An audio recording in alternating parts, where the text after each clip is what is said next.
What we got here? Trying to see the chat. COVID and coffee. It's definitely been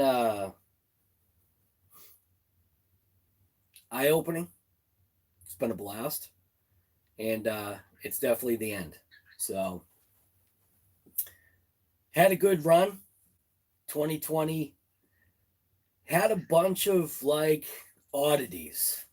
And I think everybody knows what I'm talking about.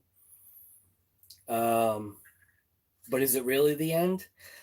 Hell no. So, yeah, 2020's definitely been kind of a messed up kind of year. But then again, it hasn't. Because if you've kind of followed along, 2020 kind of revived a little market called like the RC like vehicles and hobby market, which is pretty crazy because I remember, way back when, back in the day when, RC used to be fun and I used to be, heavily involved in it and I was racing and doing all this other stuff. And then, it seemed to like just slowly, the word is like, there's a word that's called petered out. It kind of like just kind of slumped off. But that could have been just because, you get involved with other things, work, life, a family, all those things come into play. And while the hobby was always there for me, it definitely took a more than a back seat. I mean, it was literally like, it was, let's put it this way, like a car or a car. Some people don't like the fact that I speak Bostonian. So like a car has a trunk or a boot for you. It's called a boot, right? Because the other thing is called a bonnet for the people on the other side of the planet.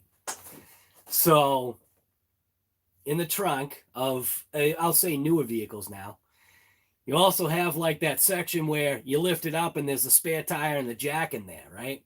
Well, that's kind of like, I guess, where the hobby stuff was kind of placed for me for a little while. Not a little while. It's probably like, God, let's see, late 90s into the early 2000s, I think is when I kind of stopped doing everything RC.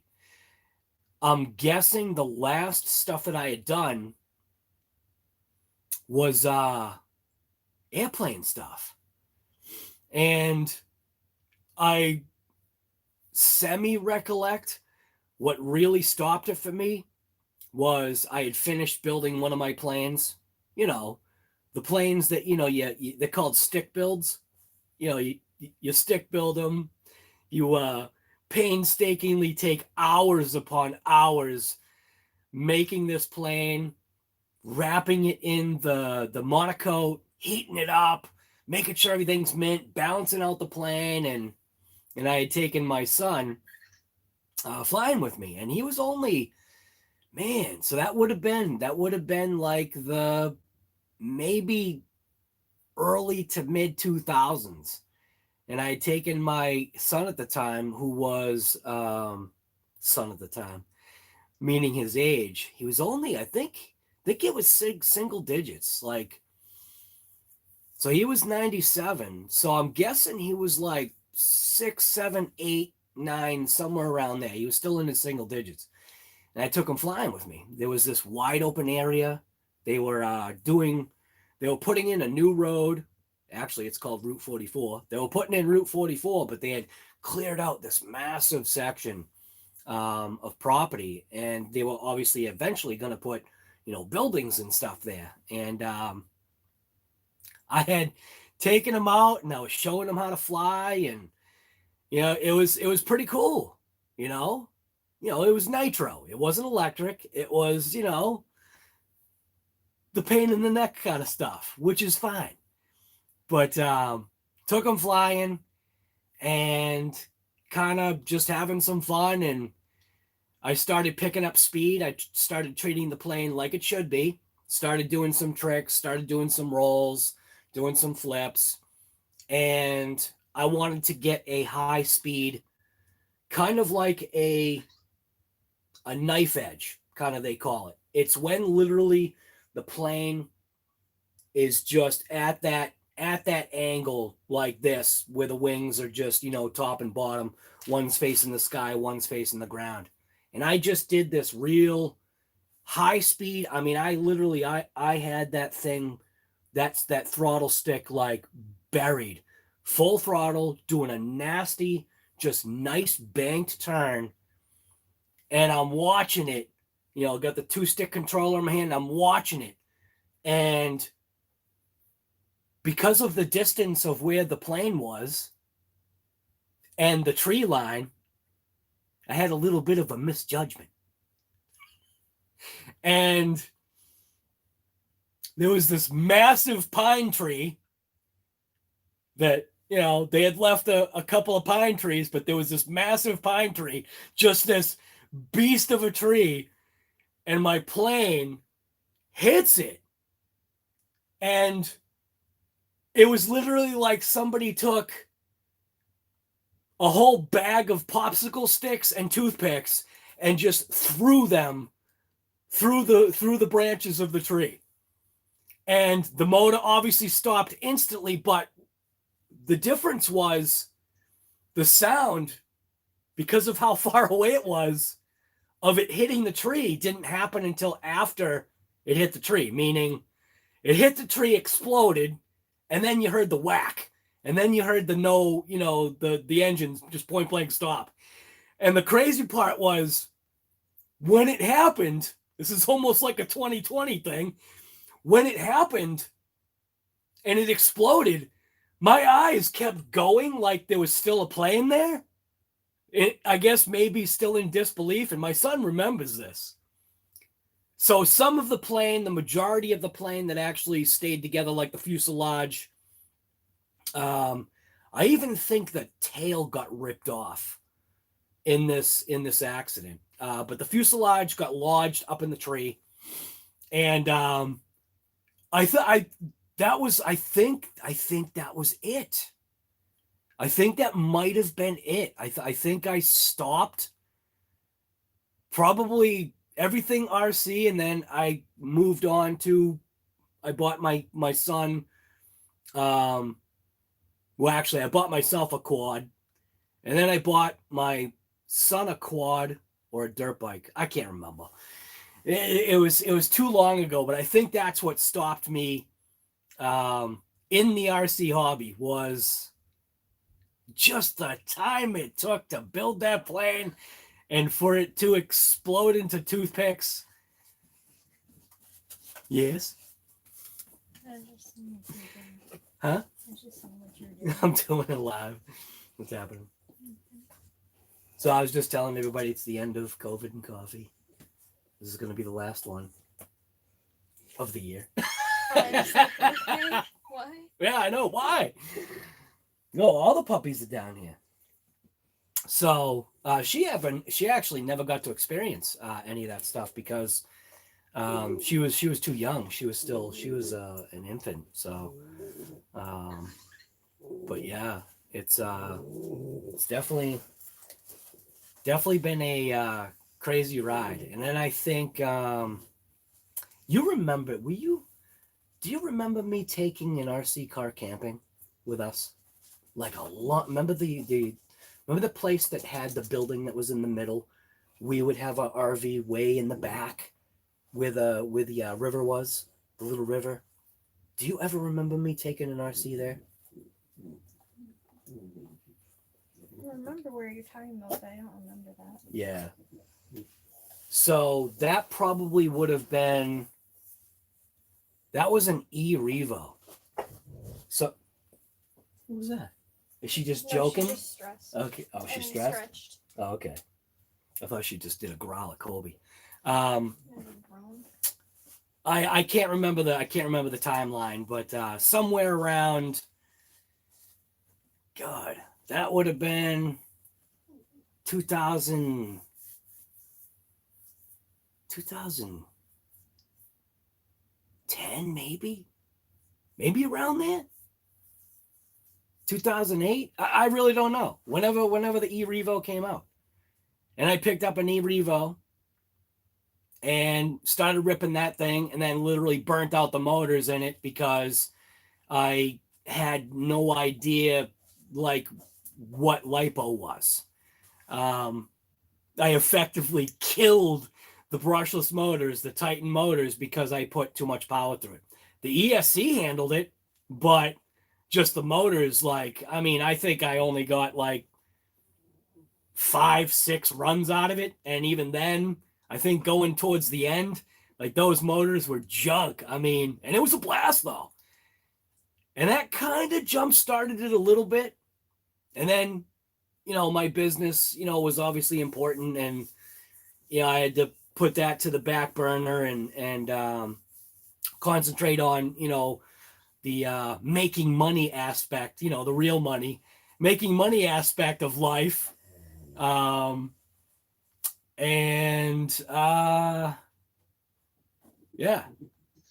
that worked out pretty good. I was killing myself though. I had no days off. Like when I say I had no days off, like, I mean, I had no days off. I worked every holiday. I worked every Sunday. I worked every day. So, but that's okay though, because here I am now. Here I am today. I'm back into the hobby. And I will say what got me back into it was my chocolate lab dying. So my chocolate lab passed away a few years ago. 4 years ago now, maybe. Geez, it's been so long. I think it's been 4 years that he passed away. Could be 3 years, could be 4 years. I really don't remember, and could care less to remember the fact that he's gone. It stinks, man. It was definitely close to that dog. I mean, all the dogs that I have, I'm always close to, but you know, sometimes you get like that special one that is just a little different. So, and I bought a Gen 7 crawler, and that I think that re-kick started like that the fun. And I'm not a crawler guy.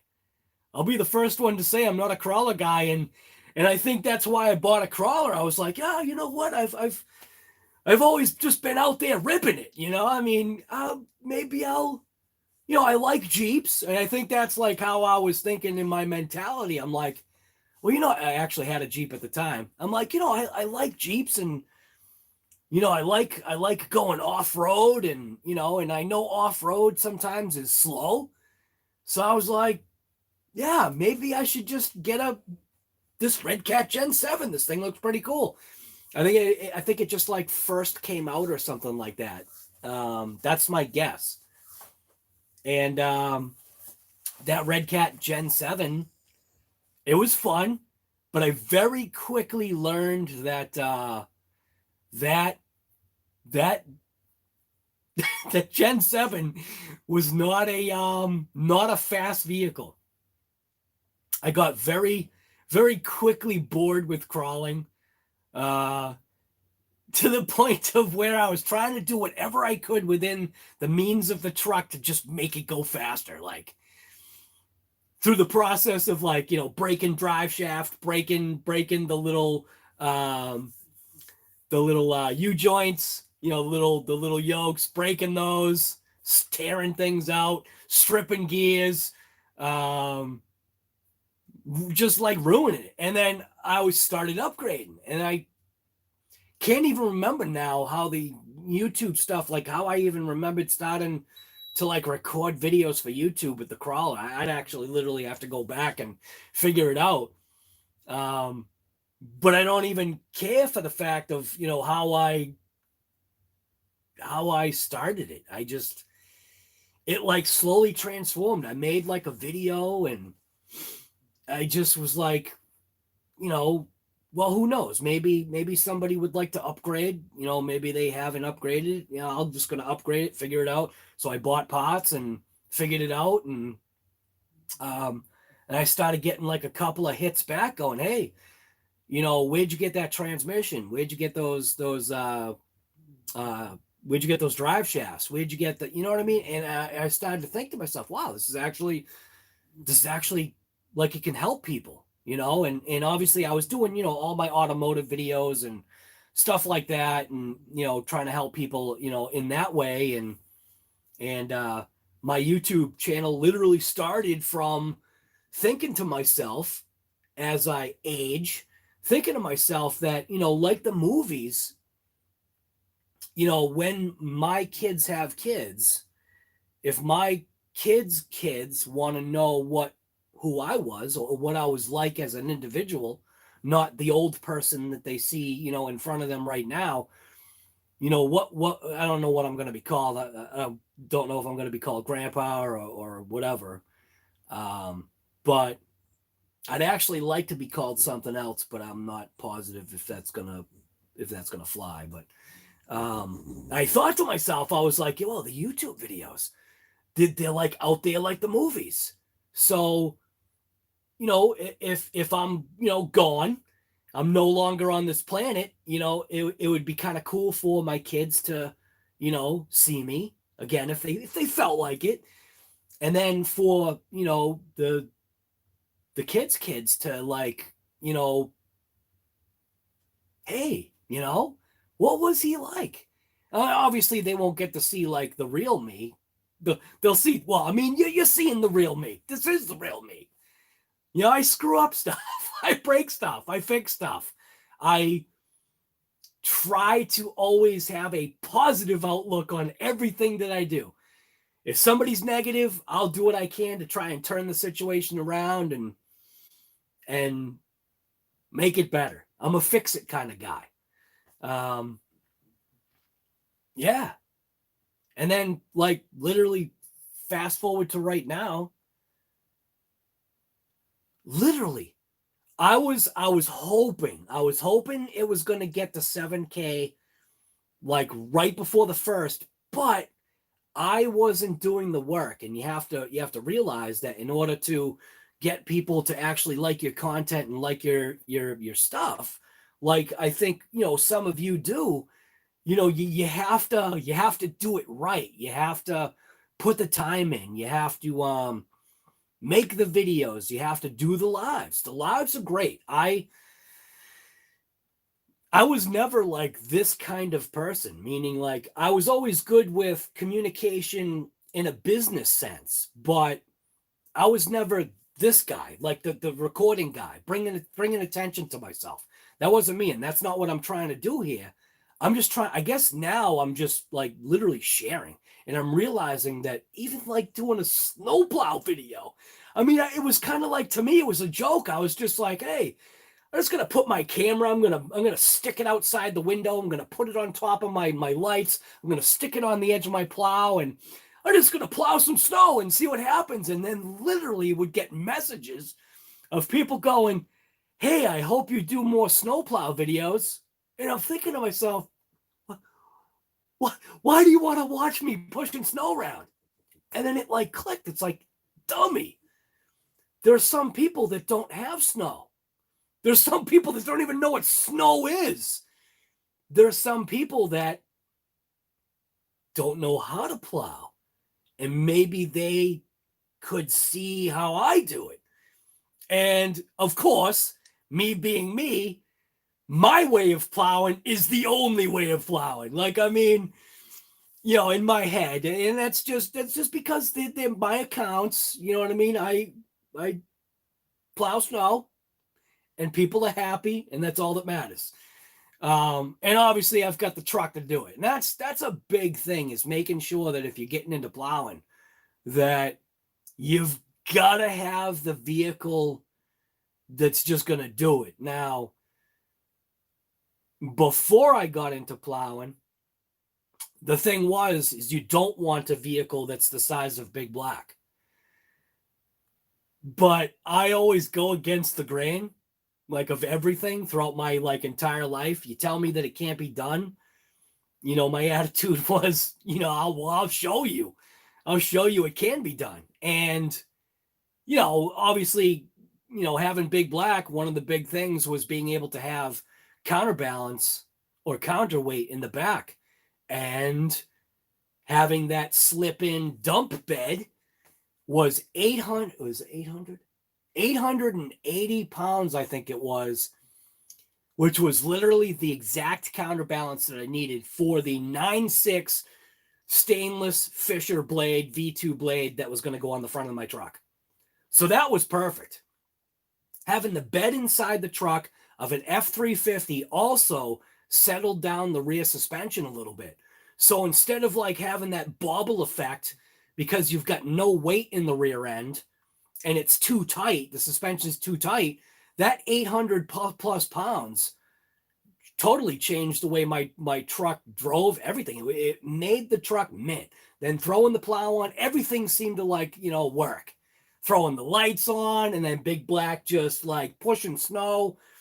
The first year that I finally pulled the trigger on getting a plow for that truck, the plow cost me $7,000. I paid that plow off in 2 months because the first year that I decided to put the plow, I mean, I had plowed before that, but for the first year I decided to put a plow on my truck, you know, Big Black was like the banner snow year that we had. Now that was like 8 years ago, 7 years ago, whatever it was, a long time ago.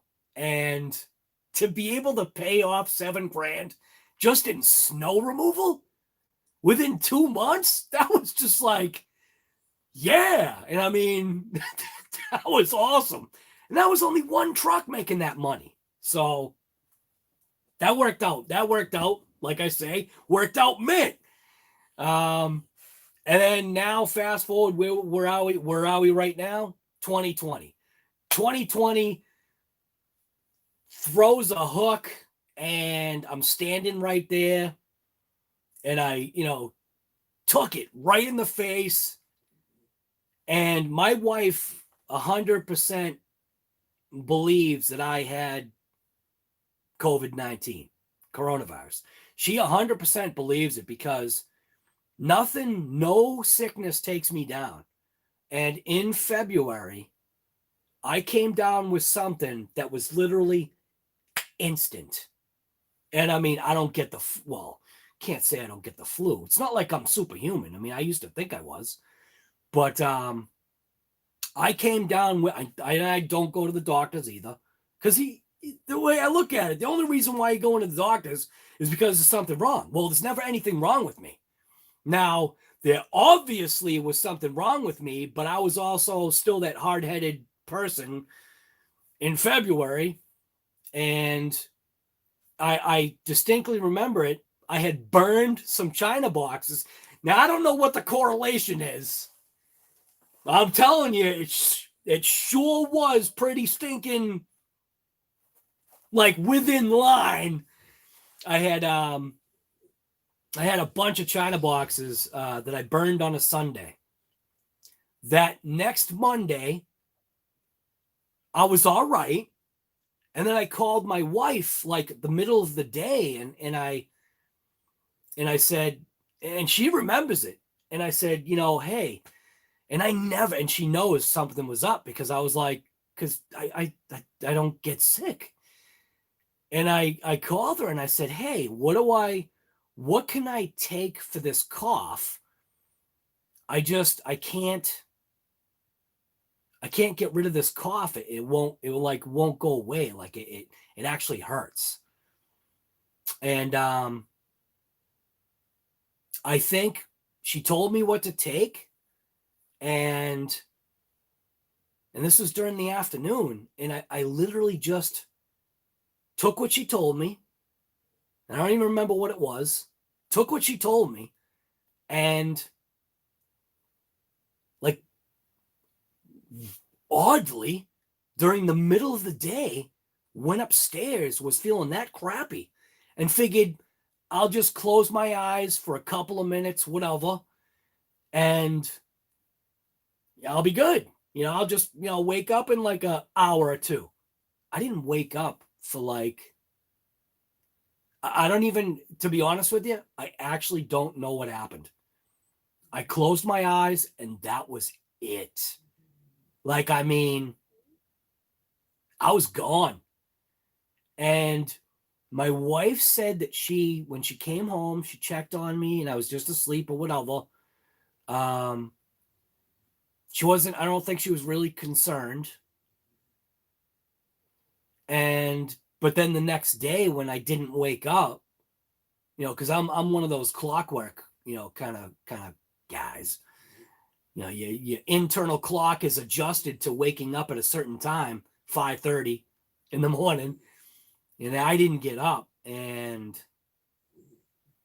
she said she really felt something was wrong, and at the time there was no COVID, or it actually was here, but we didn't know it yet. And then trying to make sure I get this story right, because this is all the foggy stuff, because this is the stuff that she is telling me that kind of happened, that I just kind of you know, cast it off and just like, yeah, that's it. So she said something along the lines of she remembered, or she asked me if I thought I needed to go to the hospital, and then, you know, me being me, you know, I was just like, nah, like, but I don't remember that. I mean, I vaguely remember something. I vaguely remember saying no, but she said the way I said no wasn't pleasant. And I get that, because if I was really feeling like a piece of crap, the last thing I want to hear is, you know, do you need to go to the hospital? Because, you know, me being a guy, you know, you don't go to the hospital. You know, you figure it out. You grab the duct tape. You know, you cut your arm off. You just duct tape it up, and, you know, take the hand or the arm and stick it back on. Throw some duct tape on it, and you're good to go. And I just vaguely remember little like bits and pieces. And here's the crazy part: is I think my body shut down to the point of where I didn't, kind of gross, but I didn't go to the bathroom, meaning I didn't even need to. Like, I mean, I think like I was just that shut down, maybe because I didn't have any food in my body. I don't even know. I just, those days are gone.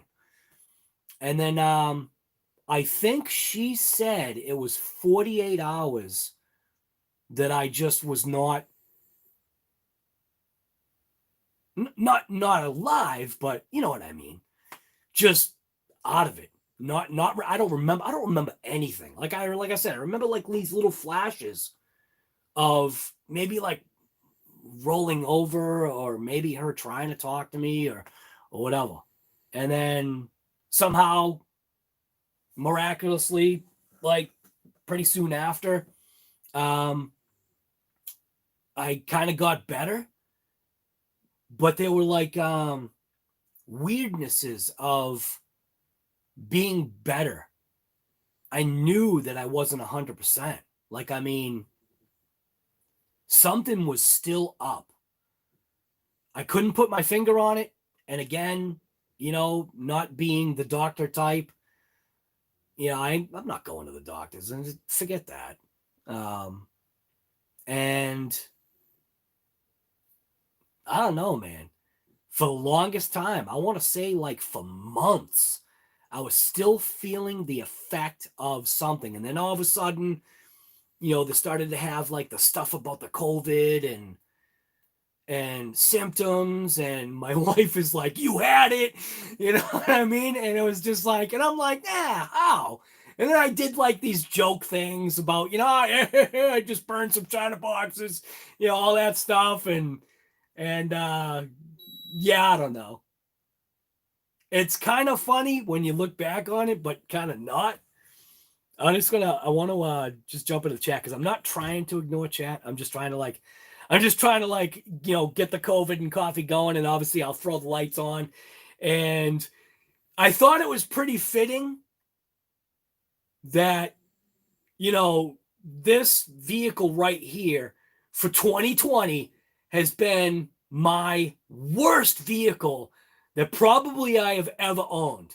The TRAXXAS XMAXX, which is supposed to be this ultimate, like, kill them all, you know, bash and thrash. It's not perfect. It's not invincible, but it was supposed to be the vehicle that was like, there was this guy, his name is Earl Moorhead, and he was like, guy, you've got so many other RC vehicles, but the one thing you don't have is you don't have a TRAXXAS XMAXX. Why?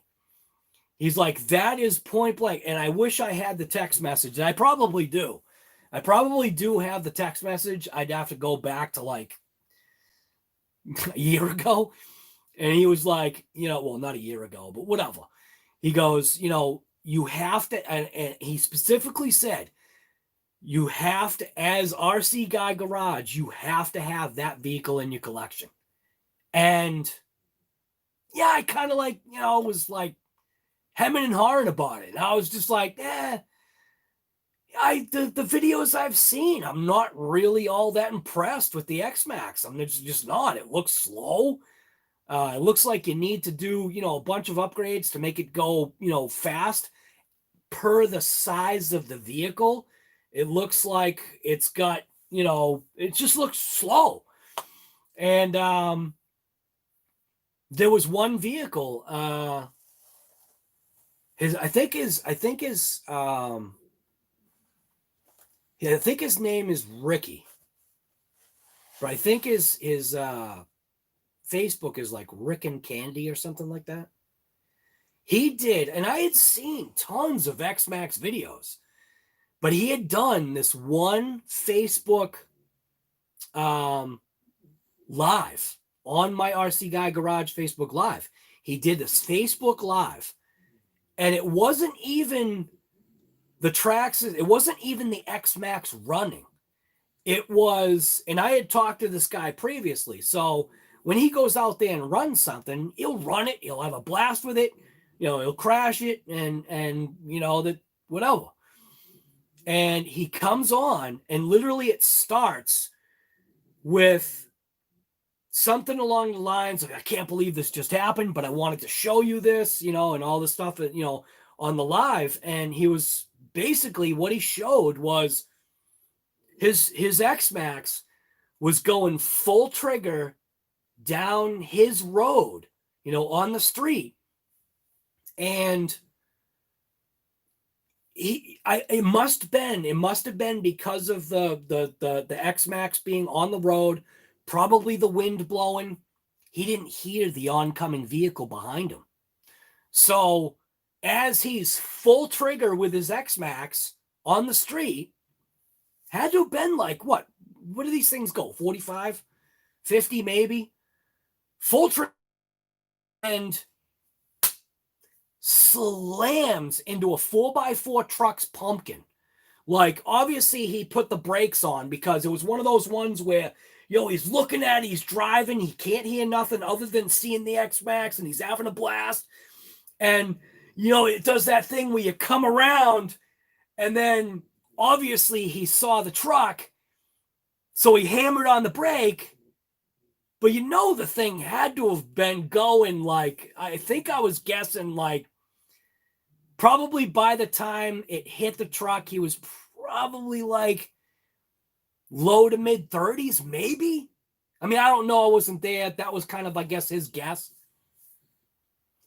And he was showing the non-damage. And I think because of who it was coming from, like, he thought it was all over. I mean, it hit the pumpkin of the truck.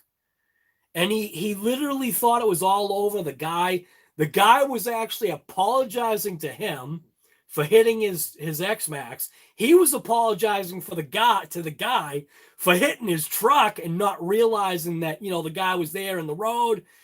So that was all good. You know, of course, you know, something else could have happened, but he just showed the non-destruction of it. I mean, it caved in the body, but he showed like, this thing is still going. There's nothing broken. Like, I mean, I think he was even amazed. And that video right there is what sold it to me. So here I got Earl Moorhead telling me, Guy, I hear it in the background, guy, you got to have this XMAXX in your collection, right? So I can hear the echo in my head of Earl's voice. And well, actually, you know what? Maybe it was a phone call. Maybe it wasn't a text message. Actually, that is what it was. It was a phone call, not a text. Well, anyway, it's gonna have some coffee.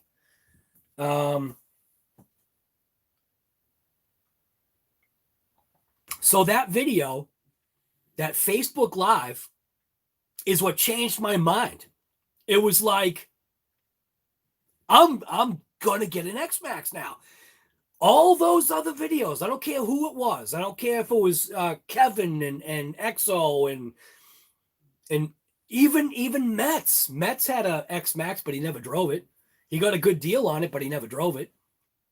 But it was just like nothing. Nothing sold me on the TRAXXAS XMAXX. And then I was sold. So I went to the hobby shop and I saw this XMAXX right here. This one. I'm going to put the lights on now. I saw this. And, you know, they had the black one. You know, he had every color XMAXX that was available. Okay. But this one right here, this is the one that, I guess it was the one I wanted, meaning, you know, some people, it was the rock and roll, and I think it's a dumb name, but what I liked about it is I liked the craziness, I guess, in the color of the truck. Like, I mean, you know, every other XMAXX, you know, it you know, the black one would have been cool. But then I realized I couldn't get the black because I think it was Snap-on. He didn't have that actually, but he had all the colors that were available, and he had this, and I think he only had one. And I just, you know, I thought to myself, okay, TRAXXAS XMAXX, it's the special edition, you know, stupid name, but seeing it outside the box, I just, something about it, it was just like, well, you know what? It's pretty much, it's got all the colors I like in it. It just had, for me, it just had kind of a cool look. And at the time when I had gone in, usually like whenever I bought any kind of RC from that place, I literally didn't even care what color it was, because he would go, oh, hey, what color do you want? And I'm just like, color? I'm like, I'm not buying a color. Like, I just want the car. Well, that's wrong. When I got my DB Pro, it had to be the Fox edition just because that was cool. But like, yeah, basically every other vehicle is just like color. I don't care. Just give me whatever one's on the top. Yeah, I just want the car. I don't care about the stinking color. But this one was different. I don't know why. It was just different looking. And then oh yeah, by the way, I know I'm getting off the charts here, but see this pack right here? See this Z 9,000 milliamp pack? This thing fits perfect in the XMAXX. I was so psyched when I figured that out. So those Z 9,000 100C 200 burst packs fit inside that XMAXX, and I am pumped. So I got it, and it sat in its box for what? What did I have that for? Did I have that thing for a couple of months? I think I had that thing for a couple of months because I was just too busy. You know, it was weird. It was like I had to have it, and then now that I had it, at least I knew I had it. All right, fine, it's in my collection. There we go. It's in the collection. That's all I need. You know, I've got the TRAXXAS XMAXX. You know, life is fulfilled. And I know that's funny to say it like that too. I keep saying I'm going to jump in the chat, but I got to set up this stupid iPad. Let's see. Go here. My channel. Bam. All right. I got to shut off the thing here. Live chat. I'll continue with my story, but I just wanted to see if anybody was like point blank. Yeah, so there's no RC Guy Garage thing here. So 40 stinking people in the chat. This is crazy, man. Where was I? So the XMAXX, right? So I charge up some batteries for it. I don't even remember what batteries I had for it. And I go to bring it over to Diamond Dust. Okay, I'm like, all right, this is if I'm going to rip this XMAXX, I am going to, if this thing is supposed to be the stinking king, okay? If this TRAXXAS XMAXX the king, right? If this is supposed to be the truck that annihilates all others, I'm going to take it to Diamond Dust because Diamond Dust is very abusive to RC vehicles in so many different ways. So pack everything up. I've got my son. I've got his still girlfriend. Come on, kid. Come on. Make this the year. Still girlfriend. Look at dad giving a little push to my son. My son actually once in a while will watch these. Giving him a little jab in the side right there. Make it happen this year. So his girlfriend and then one of his friends, and we went to Diamond Dust, and I loaded up my wife's car with like, I don't know how many RCs. I think I loaded it up with five RCs. So we had the DBXL-E, I think, XMAXX, the little Hobao thing, maybe the Kaiju, and maybe the DB Pro, something like that. But there was an RC for everybody, and I obviously had the TRAXXAS XMAXX. So I got the batteries in the truck, like they're in the XMAXX.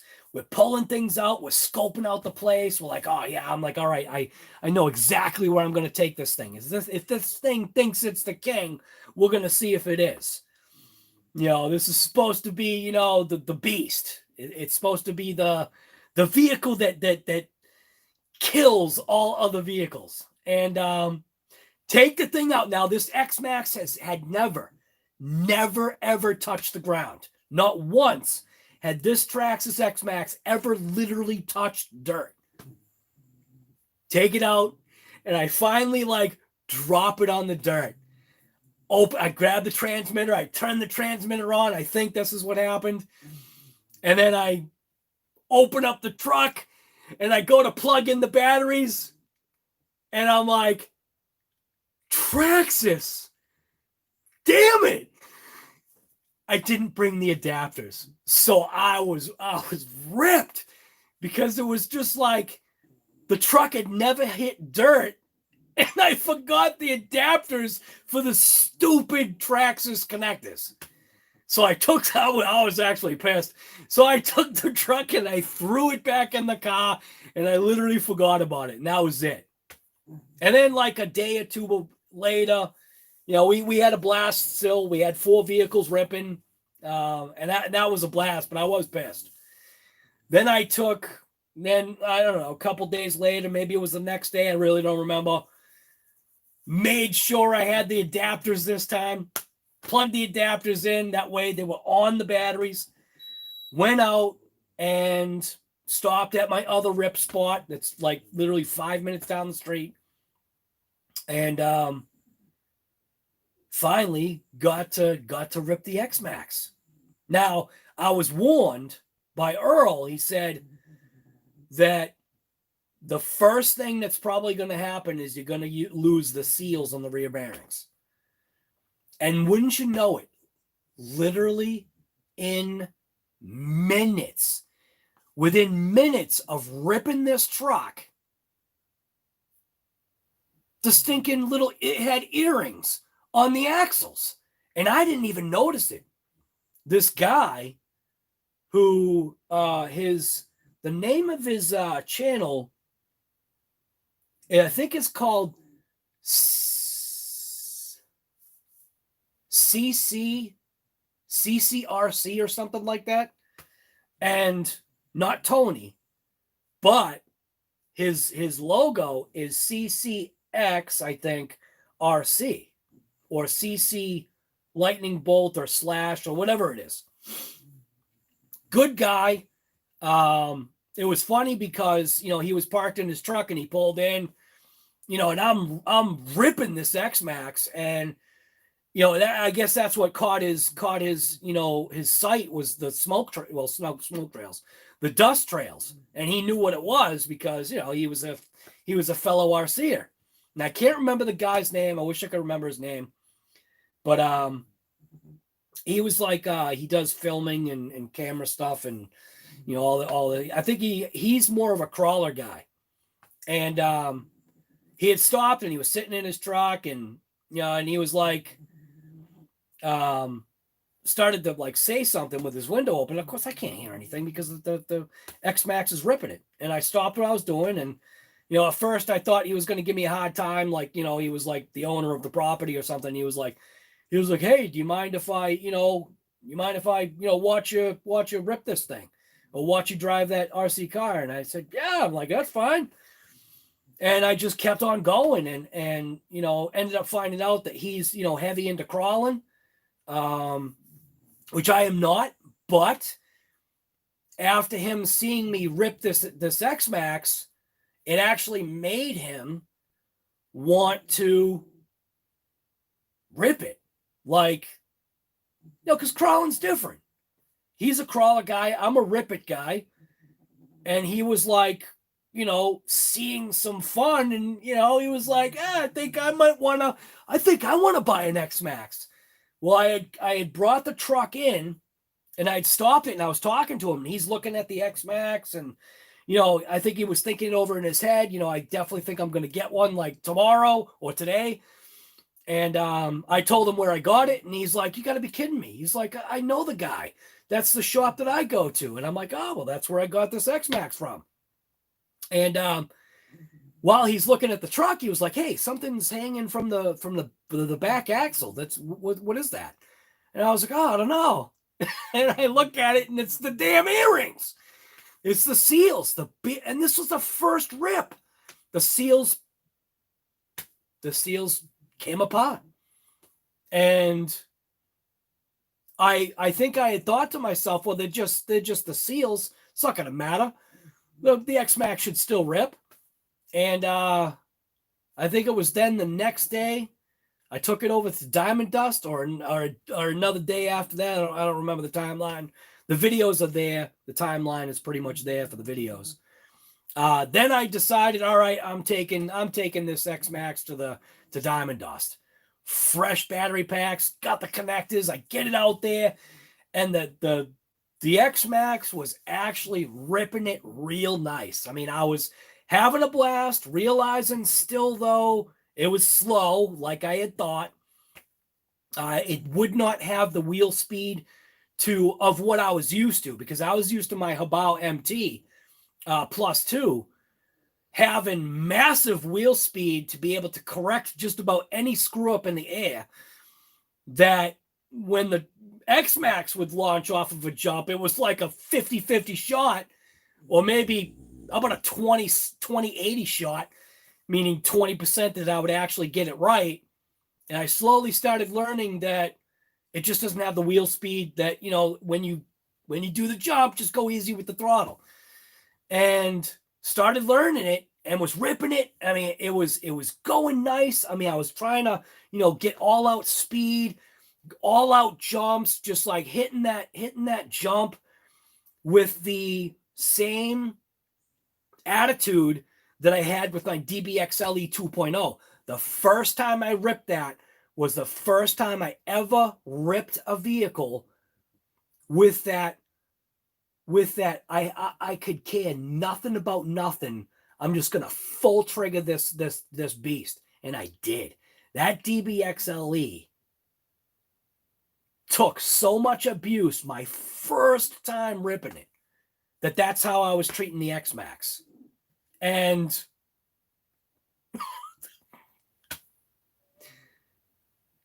the pinion slipped off on the XMAXX. That stopped the ride.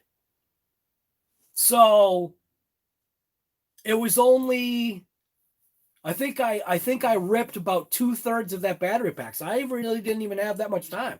I was having fun with it, but that was kind of a bummer. And I was like, all right, you know, slipping a pinion, it's not like it's unheard of.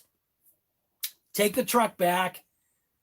And I think you know the timeline. If any of you guys are, you know, part of the channel, I think you know the timeline of what happened with this XMAXX after the fact. So because I can't leave things alone, and I took it to Diamond Dust, it was like, all right, well, I gotta really clean this thing. So I blew the entire thing apart to like nuts and bolts, and I did the joke about, you know, I did the joke video about this is how you wash your XMAXX.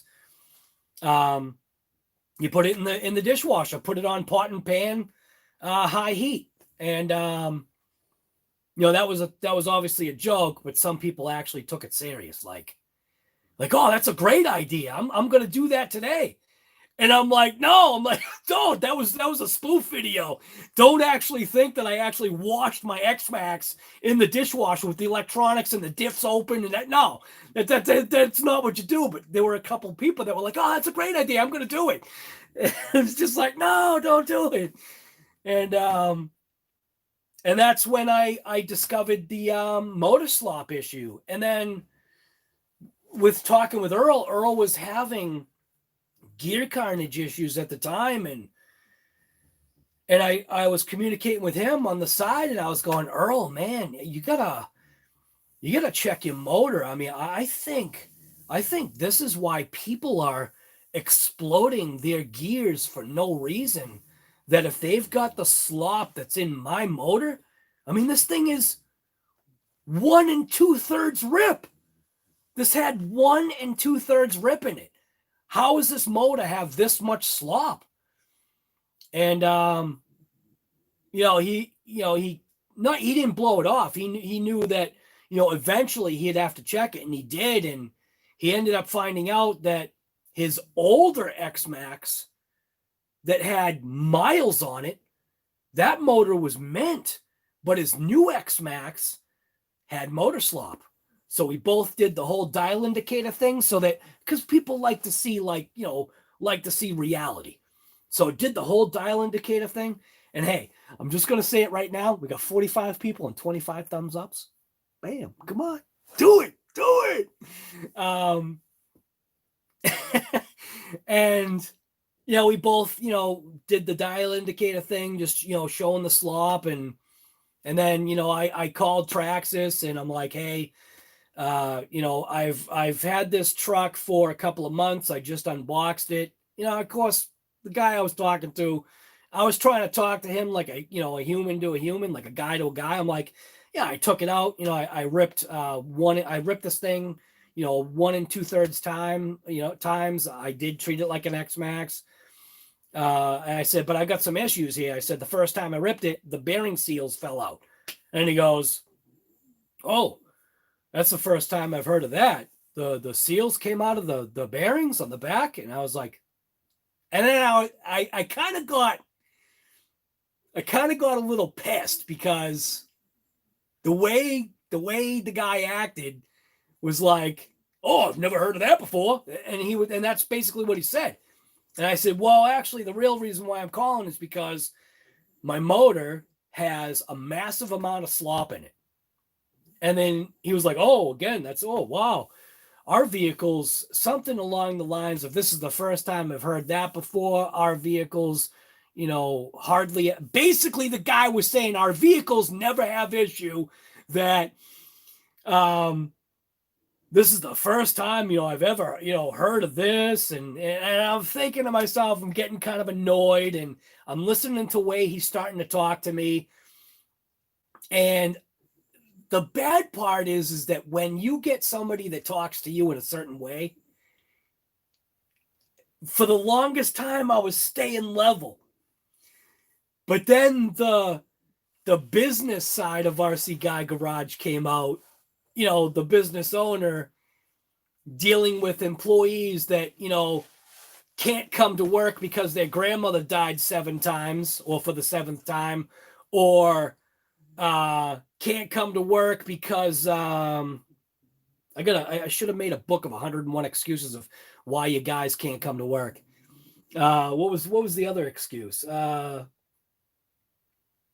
I don't even know, man. It's just, and he's, you know, he's like talking a certain way. So all of a sudden, you know, I changed my tone and I became more on that. I flipped the business switch, and I just basically kindly laid into the guy, and I you know, said, this is going to be rectified. And I said, because I've only had this thing, you know, run twice. Your motor's got slop in it, you know, and I'm not even going to go into bringing down the channel right now. But I became annoyed just because of his tone and his connotation of how he was, you know, acting. So they said, okay, well, I'm going to need you to go ahead and send in your motor and your, they basically wanted everything. Like they wanted, you know, they wanted the bearings, the hubs, because the hubs melted. They wanted the hubs. They wanted the motor, that was the engine. They wanted the engine. They wanted the transmission. They literally wanted everything. And, you know, I'm thinking to myself, and the way the guy was, and I said, okay, well, how do I send it to you? Are you going to send out, you know, you're going to give me a return authorization thing or whatever I had said. And the guy just goes, you know, I said, you know, how do I send it to you? He goes, oh, just throw it in a box and send it to us. And I'm like, throw it in a box? I'm like, well, I said, I don't know how much your electronics cost, but you just want me to throw it in I think he said like a $7 box, whatever the heck he said. He was being an ass. Sorry for the language. Throw it in a $5 box and send it to us or whatever. That kind of like sent me sideways a little bit. And I just said, you know, well, I don't know how much your stuff costs, but would you recommend me insuring it in case it gets lost? Seeing that, you know, we've got all these issues with the, you know, COVID, and because at the time that's when the COVID was starting to, you know, hit. And he goes, oh yeah, that would probably be a good idea. And like, I just like, the guy was a total,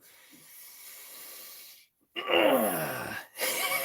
know, like one of those people that you'd like to meet in the parking lot and have a conversation with. You know, I'm not a tough guy, but I can throw a couple punches pretty good.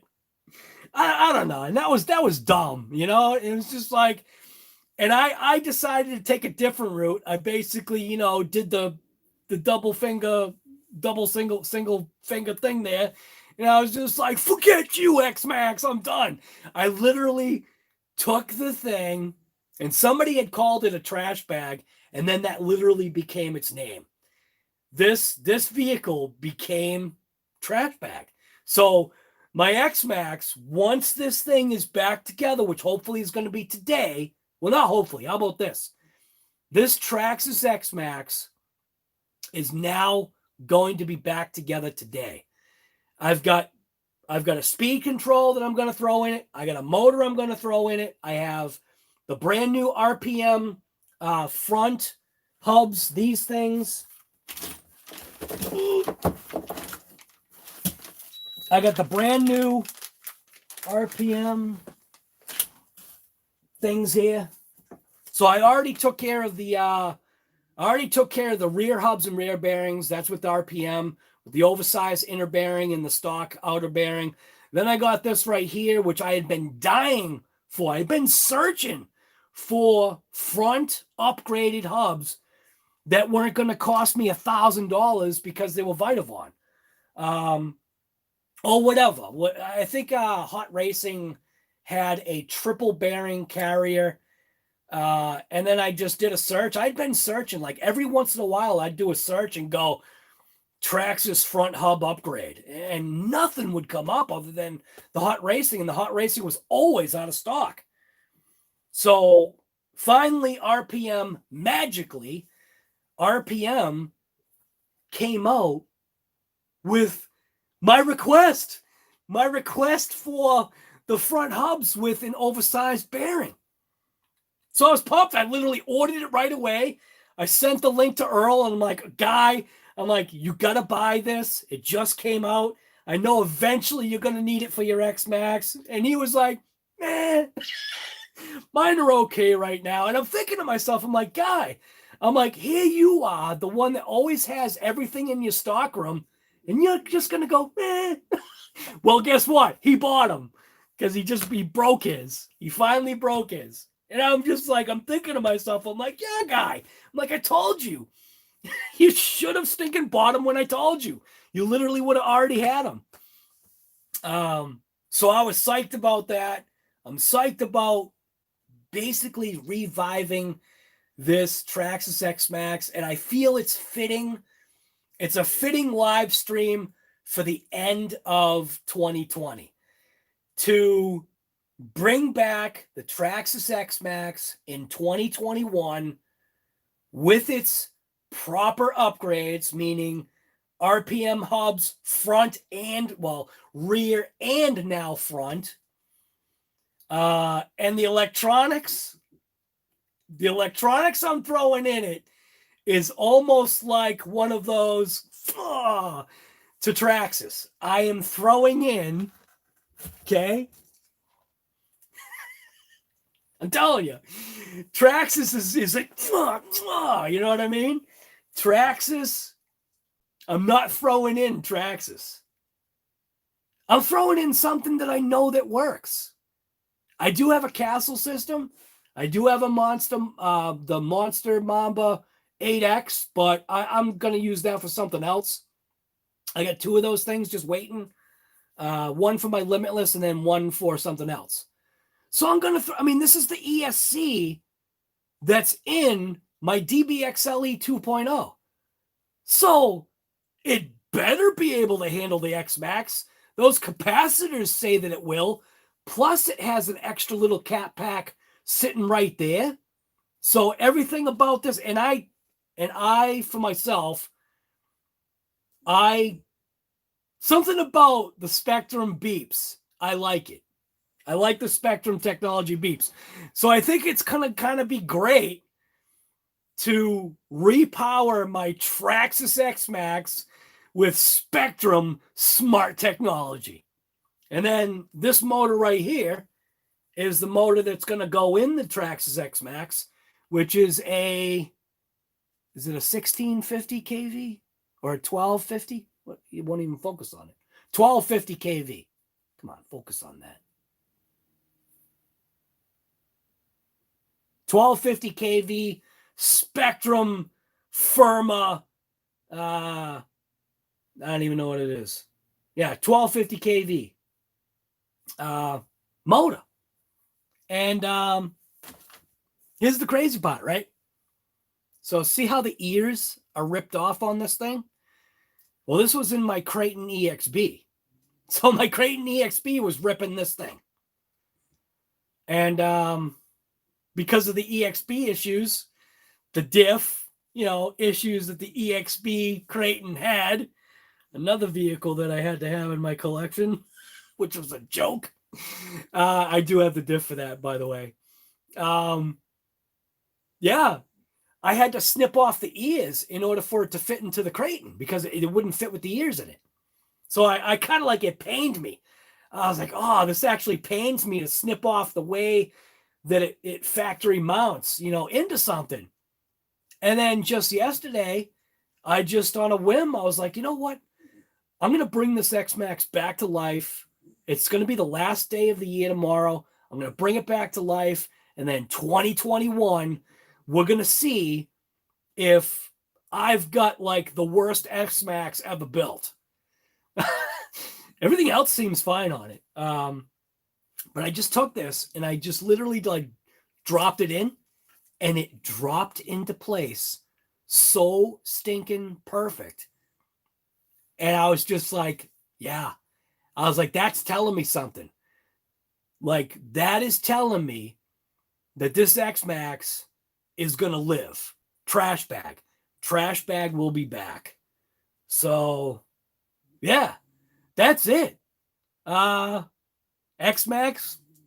we're going to revive it today with a Spectrum thing here. ESC with a Spectrum motor.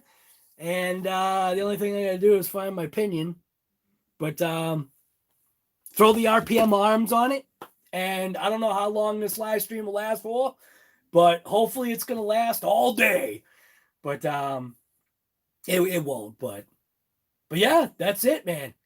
TRAXXAS XMAXX. We're gonna revive it. So, anyways, I'm gonna jump into the chat and just say hello to everybody, see what's going on. Let's see. Be careful, guy. TRAXXAS might sue you. Right, guy. Yeah, Travis, absolutely. I believe that. Velcro. Right, yeah. Well, actually, I got the Velcro right here. This is the Velcro that I'm going to use. I'm going to use the 3M Sure Lock to Velcro that ESC right into place. Captain. All right, so I'm going to just go through the chat. We got Iron Man is here, which is Thomas Downey Jr. That's Robert. Robert Downey Jr. is right there. Just people don't realize that's Iron Man. We got Captain Flannel, Earl Moore. Earl Moore, what's going on, guy? Big Black Tribes over. Right. Yep. We've got Shade Tree, Sam and Sarah. Mario, what's going on, guy? Glad to have you here. We have got Chef Beardsley. What's going on, Chef? We have got Stone Darcy. We have Chainsaw. What's going on, guy? ERC. ERC. What was that? I don't even know what's going on. Deontay, what's going on, guy? Need a motor mount for that motor? No, I don't. Do I? I better not. Don't even tell me I need a motor mount for that. It's the same size as the motor that came out of it. It shouldn't. I better not. Oh, that's gonna stink, man. That better not. You better be wrong. Let's see. What else we got? Sergeant J, what's going on, guy? Nitro Freak, what's happening? Lorne, what's happening, man? What else we got here? Yeah, my dog's snoring. They literally they have to hang out with me. I've got Haley underneath the bench. Daisy's right to the right of me.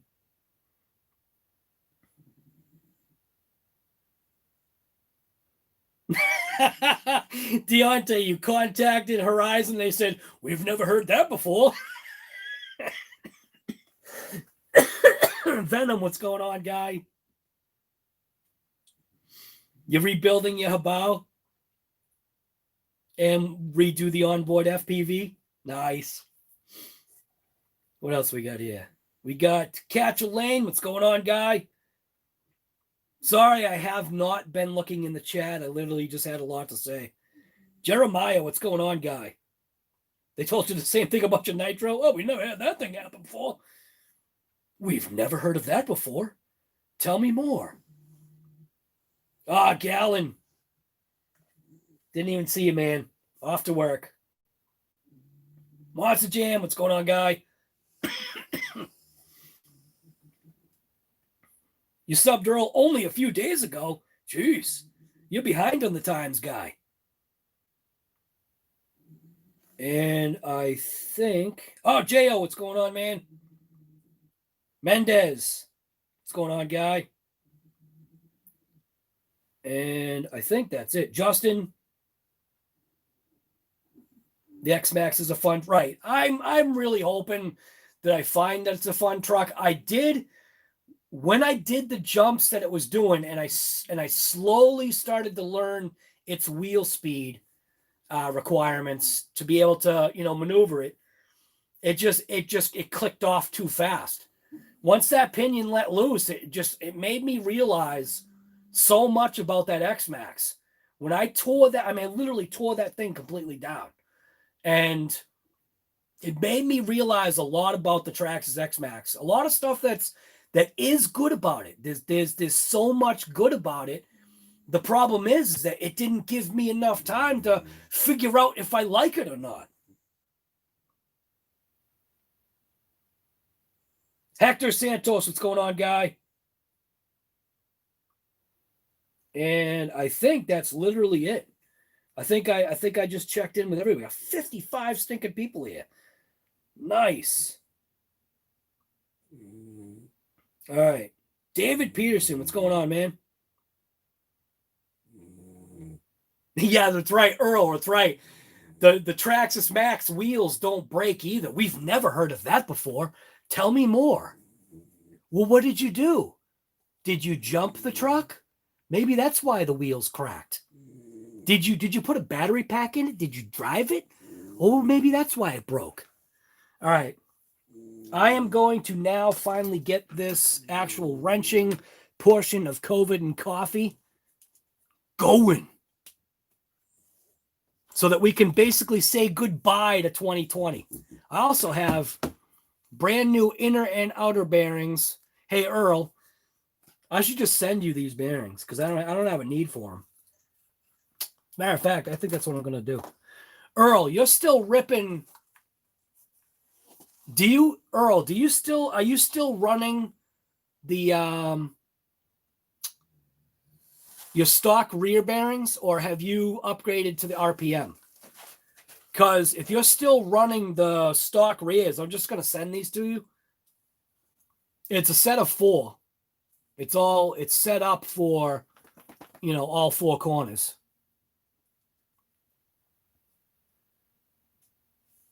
I won't need the stock bearings. All of them? So your rear hubs are also RPM? All right.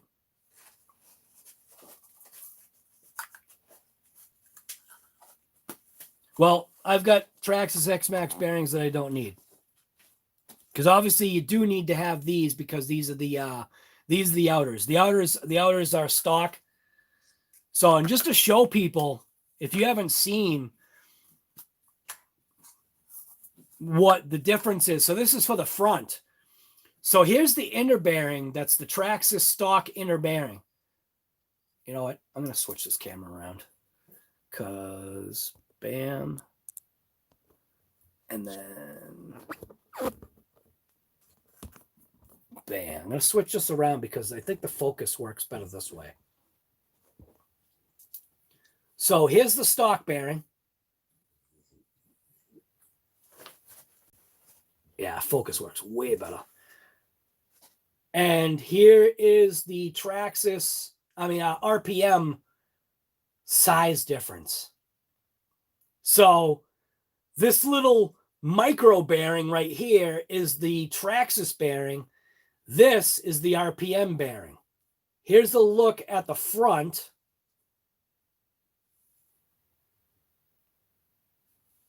I can't even line it up because it won't fit in my finger right. Here we go. There's the bearing difference from the side profile. Massive, massive difference. TRAXXAS. Are you guys serious? This is really the bearing that you decided to put for the inners of the TRAXXAS XMAXX? Well, RPM's got your back, guys. So that's crazy, man. When I saw that, when I saw the size of the RPM, it was just like, wow, that is a huge difference. All right.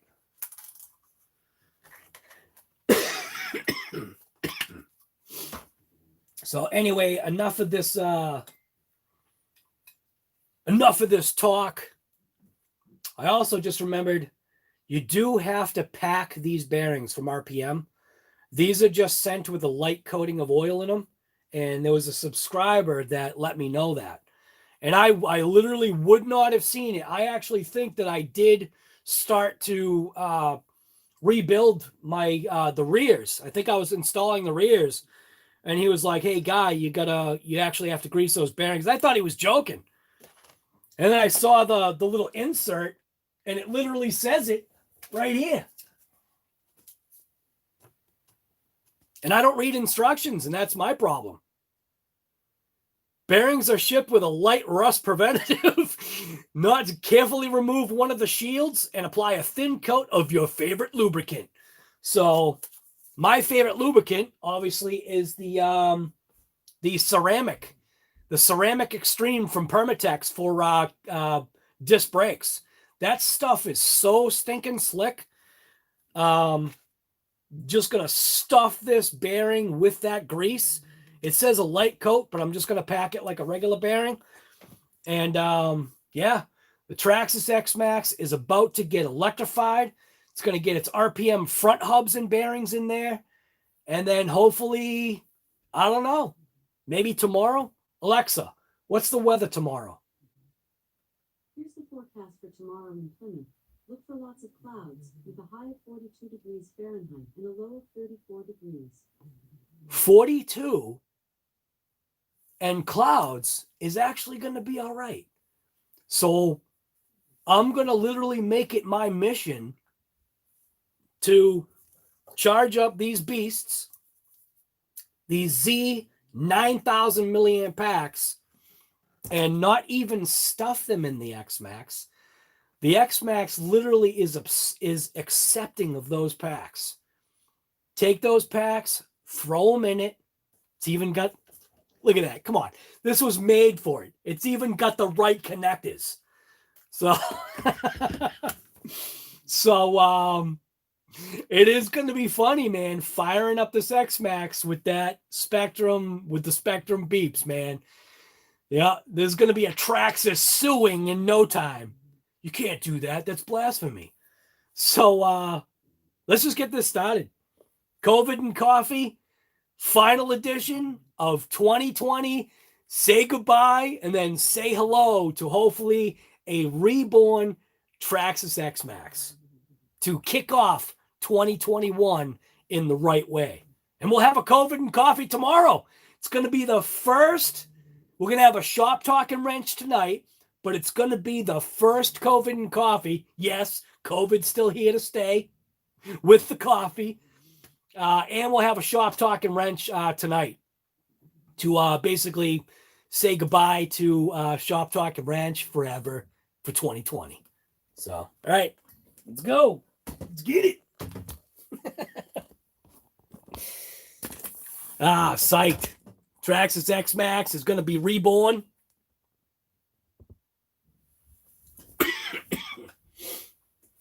Got my device over here.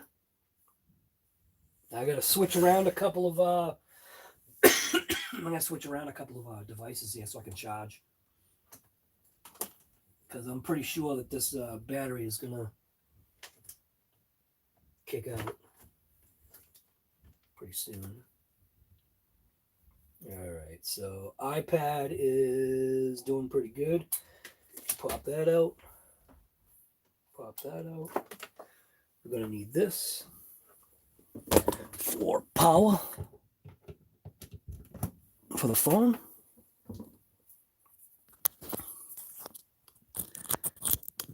All right. Don't forget, we got how many people here? Come on. 52 people here. We need 52 of these. Actually, we want 100 of these. Come on. Slam that thing. I don't care where it is. Find it and click it. Click that thumbs up, will you? Tells YouTube that, yeah, channel's all right. The channel's okay enough to watch. All right. So most of this, obviously, is going to be me standing up because, you know, it is the XMAXX. So the XMAXX does take some room to work on. And this bench over here, this bench works out perfect. The only thing I wish is this lens could be the GoPro wide lens because it fits so much more into it. All right. Can't wait to re-drill the motor mount for the 12. No, you hate you. I can't believe it. Are you serious? Do I really have to drill the motor mount? Oh, that stinks. Well, I guess it was inevitable for 2020 to throw me one more curveball, right? I mean, because that's how this is. That's how I do things. So I didn't check to see whether, if anything, like, all I did was just drop in the ESC and go like, hey, the ESC actually fits. So you're literally saying I got to drill out the stinking motor mount? Are you serious, dude? You are serious. You're stinking serious. What? That is so stupid. Oh, man. That is dumb. Crap. It's got one screw. There's one screw there. That ought to hold it, right? Ah, damn it. Wow, that is junk, huh?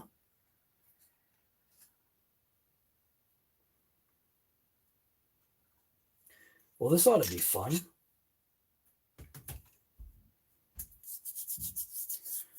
And then obviously that stays on there for that cover to stay like that. Ah, that's crap.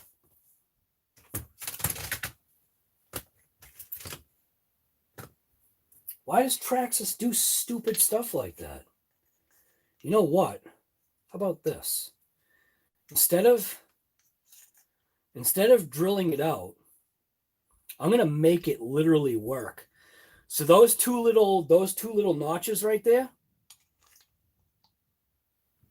I don't have to drill nothing out.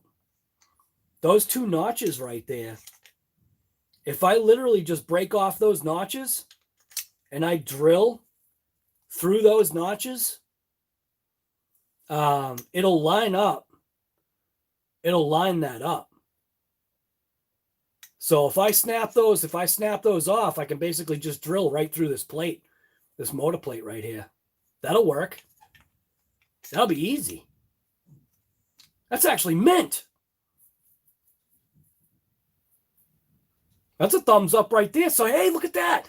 That's already a good start to 2021. And then, but the back, though, there's no support for the back, though. I suppose it won't need it. I could basically just throw some glue on. Right? Is the motor the same thing?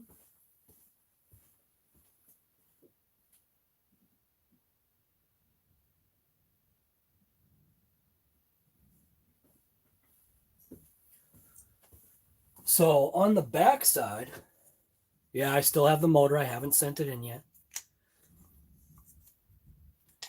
So on the back side,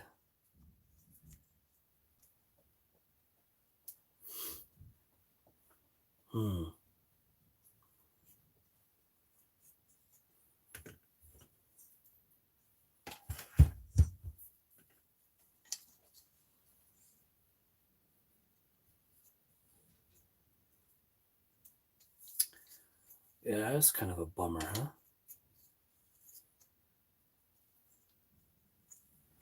Because the way this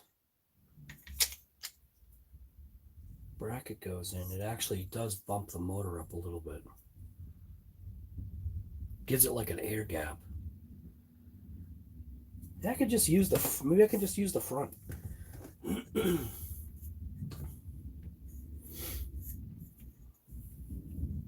Stupid TRAXXAS. Still trying to throw me a curveball here.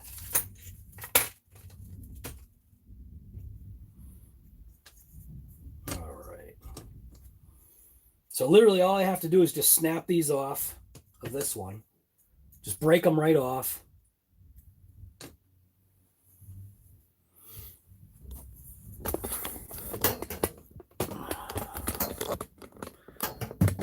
down.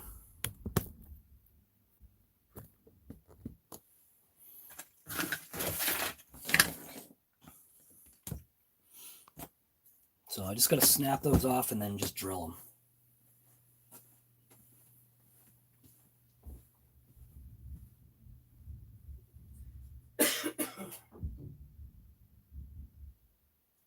If I should use like a razor blade or just get like a knife.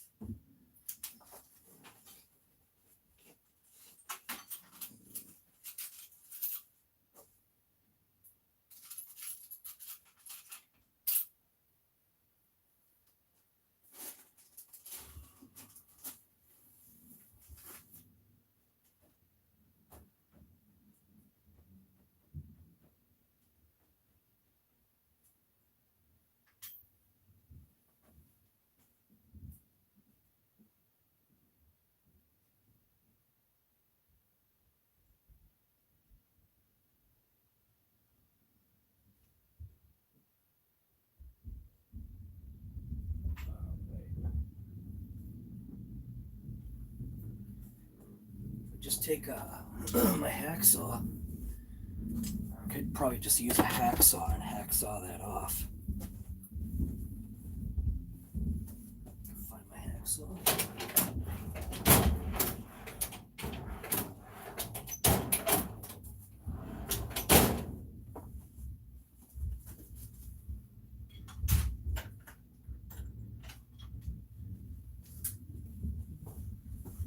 All right. Let's move trash bag out of the way a little bit.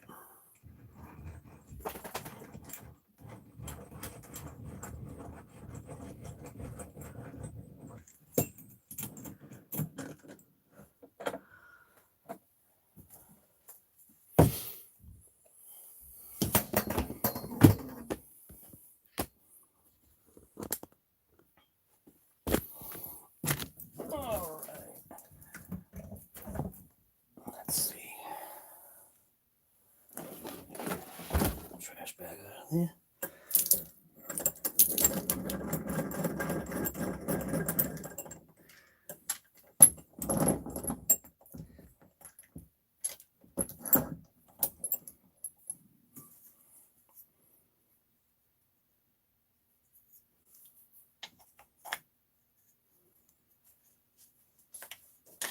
I'm gonna clamp that in though. Guess I could just open the jaws.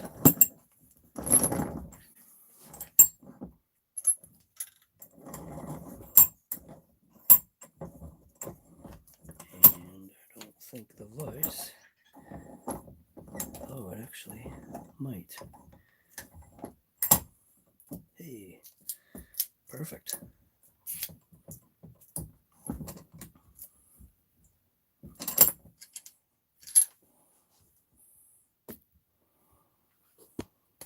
And realize using this, enable flash. So basically, just take this nice hacksaw blade, hacksaw those bad boys right off.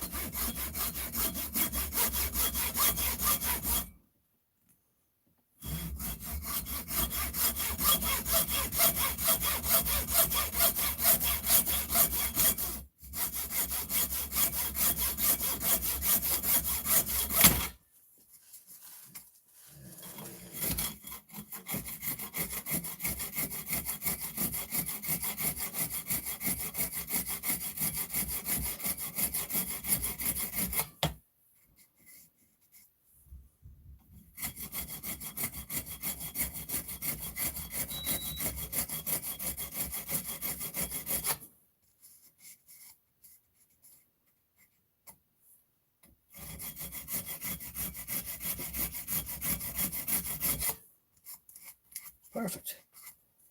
Nice.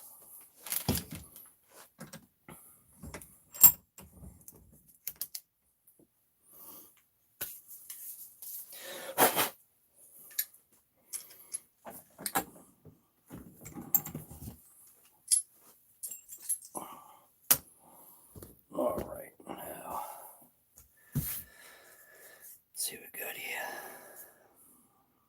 find the exact centers.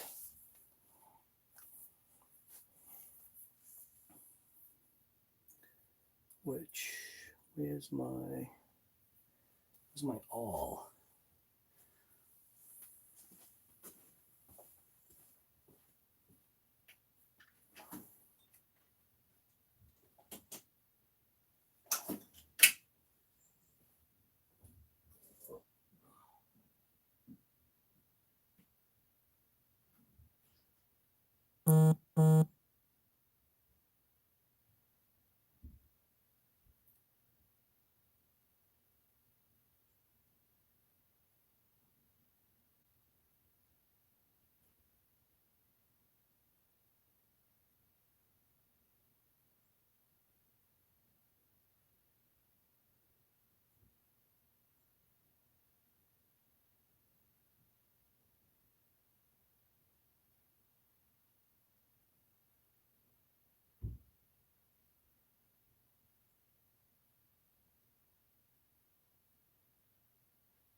I think I need my other glasses on so I can actually see.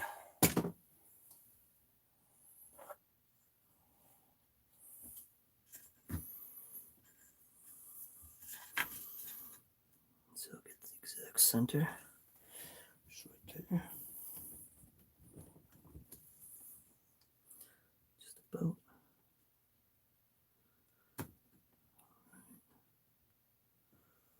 There, I think that's the center. Nope, a little bit off. There. And where's my hammer? See, I don't have everything over here.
Find the center again.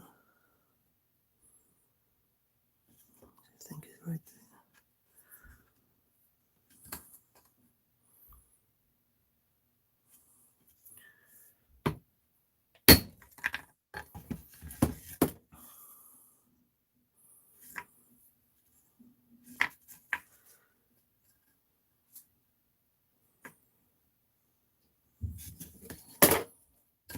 Come on. Right there, I think it is.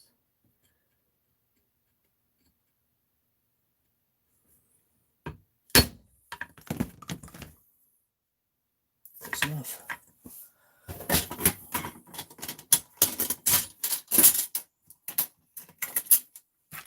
Actually, I think that looks like the drill bit that I need. Yep.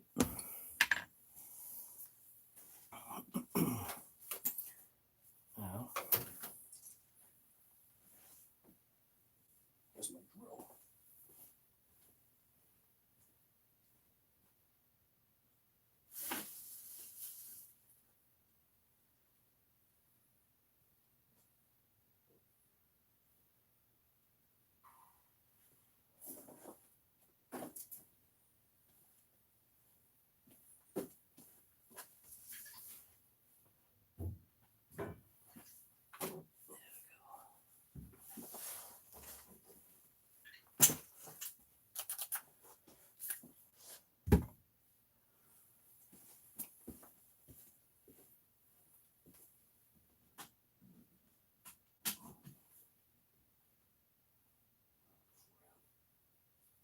Tell me this battery's dead.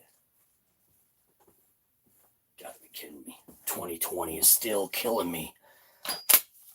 Ah, works. I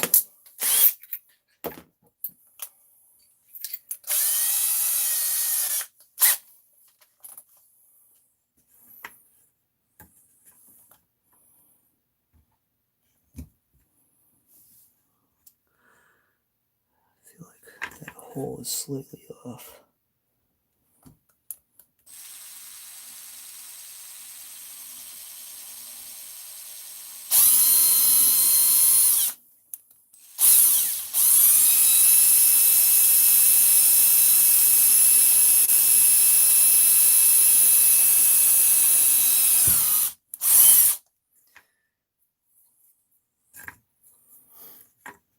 Now let's just make sure it's lining up.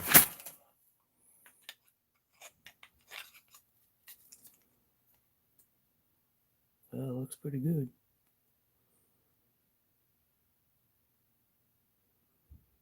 Yeah, perfect.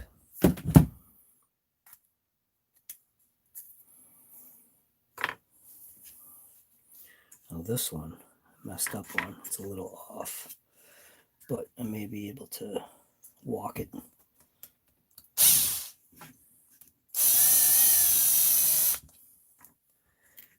sure. Yep, I walked it a little bit. Stupid.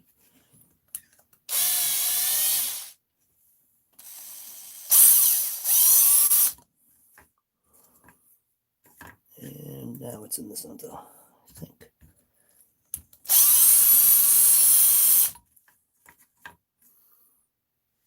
Looks good.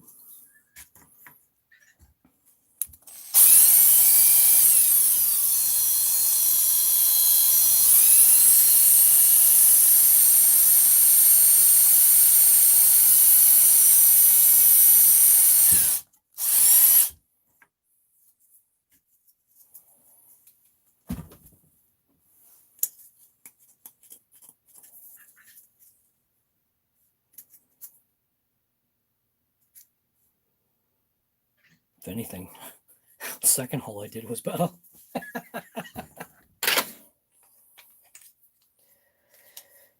All right. So this one lines up here.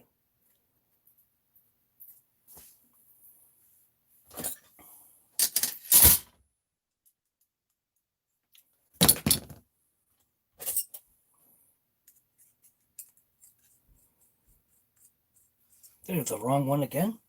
What's that, twice? Was the one I need? What the heck? Come on. All right.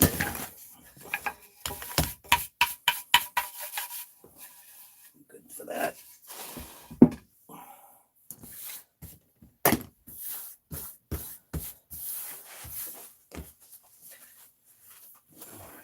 Where's the driver was literally looking right at me. All right.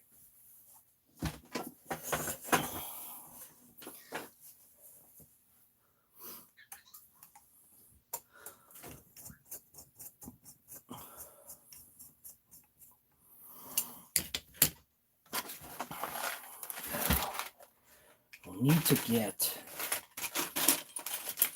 because all these screws are what's left over for the XMAXX, but I'm not going to need the motor plate or these screws.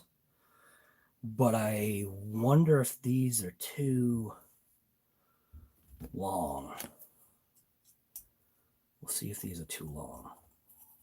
Carefully put them into the motor. So it looks like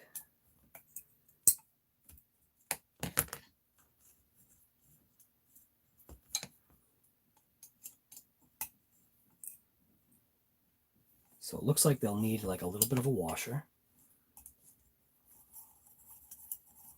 These, I'm pretty sure, these are the mounting screws for the actual ESC, I believe.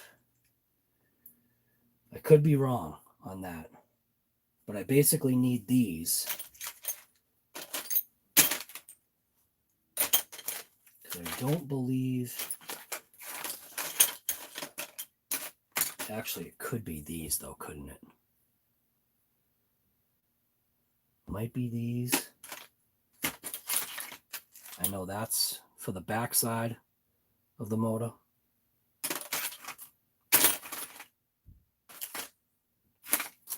All right.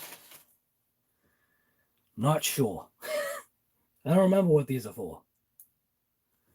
This motor plate takes something. So that motor plate takes one of these, I think. Motor plate looks like it takes that, I think. Right? You literally, you're farted right behind me? What's wrong with you, dog? All right, you're out of here. Come on, get out. Get out. Go inside. My God. Oh, my God. 2020 still ramming it to me. Come on. My dog just lit up the shop. Oh, my God. Oh, no. She just lit it up hard, too. Oh, horrible. The hell is wrong with my dog?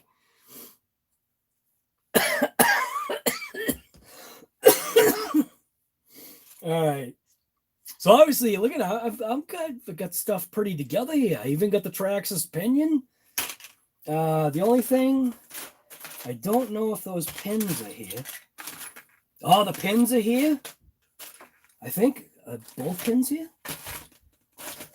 I wouldn't be surprised if I did lose one of those pins. I might have. This has been on paper plates for how long? Looks like there's only one pin in here. So it looks like I might have lost one of those stupid pins, but I might be able to have something else. Oh my God, it smells so bad in here now. That's the other thing too, man.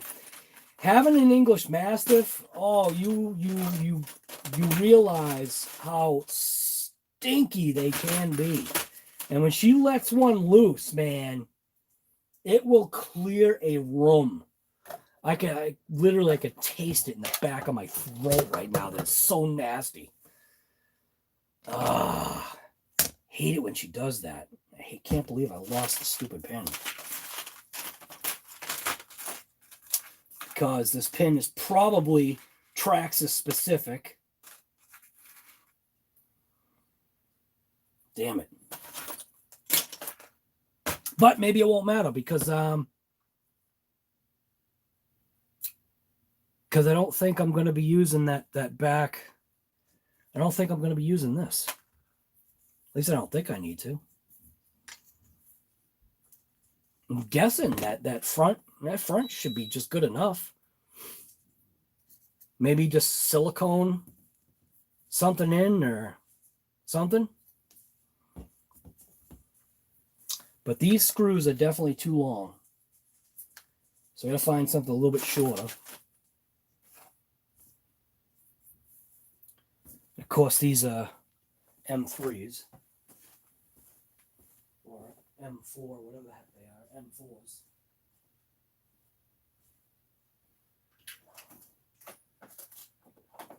Not M3. M4s.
did find one screw that actually has a lock washer and a regular washer on it, which should fit,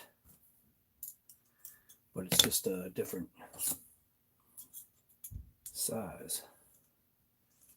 So that should go into there, except for the fact that that little bracket is kind of stopping it. And I think this is the kind that is permanently on. And it is. So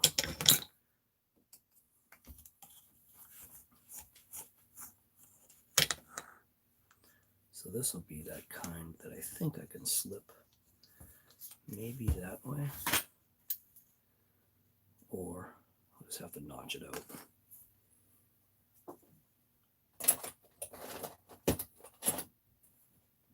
I've got a razor blade here somewhere.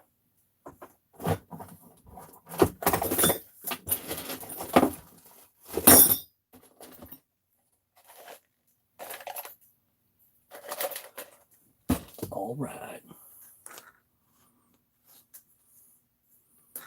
So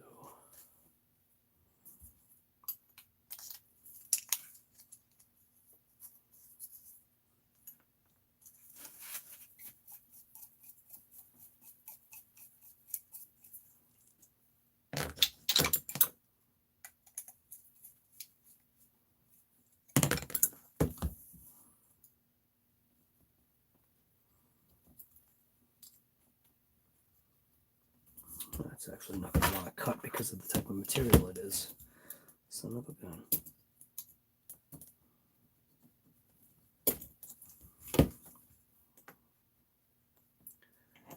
Maybe I'll get it to flip past.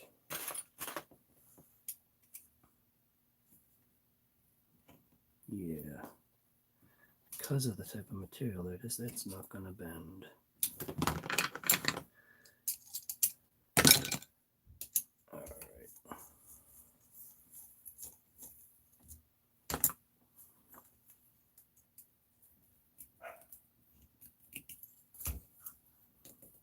This is that fiberglass reinforced stuff.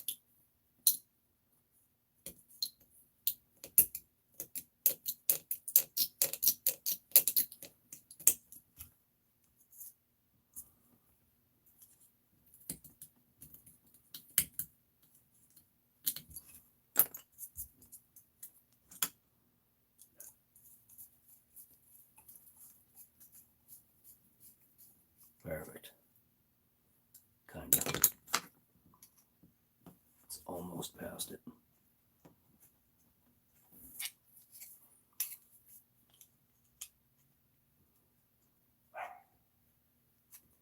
And of course she's barking to come back in. I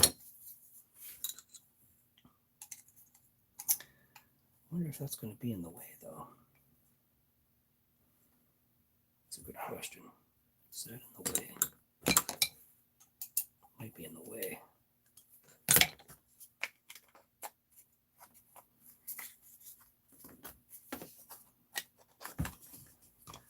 Looks like it is in the way. So it probably would be better off if I did countersink it then. Or, wait a minute. If I put that on the other side, make sure that this pinion is not going to be in the way.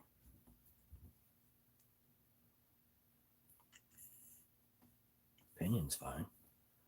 So it's literally just notching out the thing there.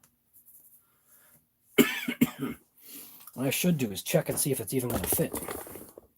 Should fit.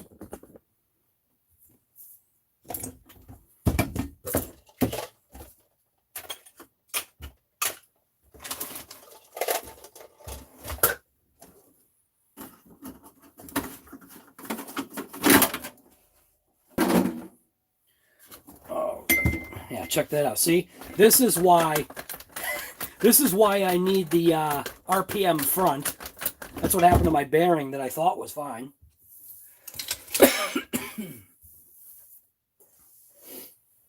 All right.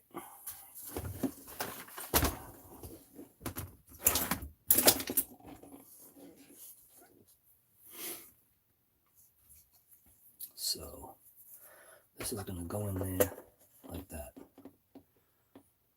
And it looks like it also means I'll have to put the gear on backwards, which then hits. Ooh. Son of a gun. It hits but doesn't. Alright, so it's not hitting right there.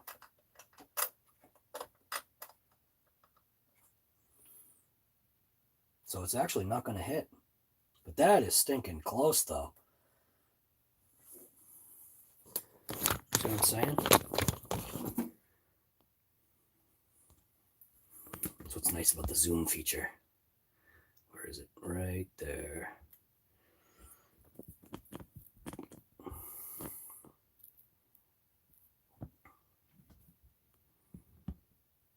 It's close. It's close. There is enough room. Sitting just like that.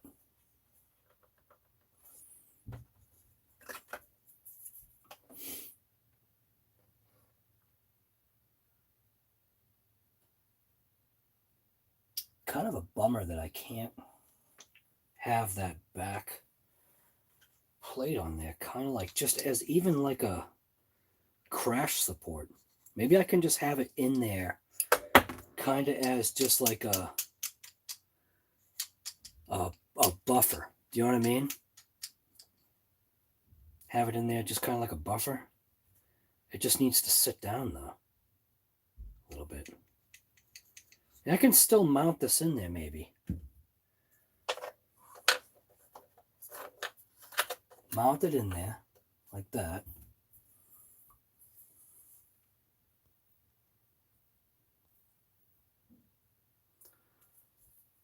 Drop this in. So those two, so those I have to buzz off too.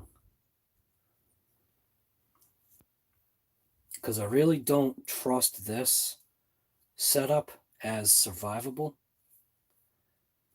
So I think if I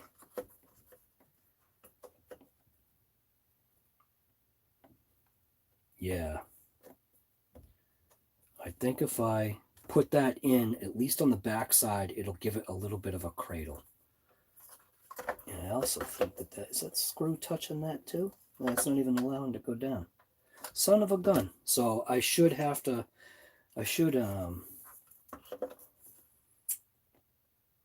have to have a tapered screw there. Because that's not going to work. All right. This is going to be an all-day live stream. Strap in.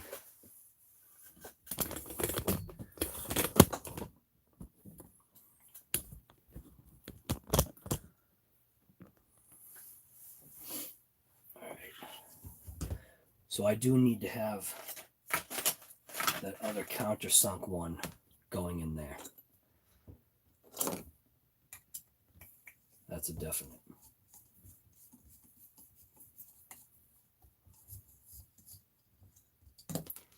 Just seems like it would be safer. So I gotta get my little countersink thing.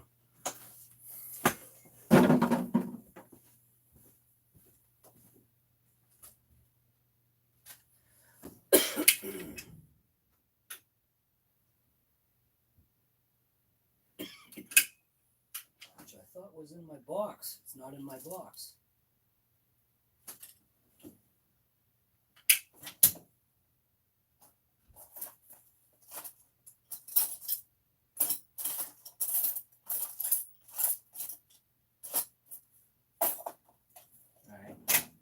Well, if you don't have one of those, you just use a Phillips bit and it'll do the same thing.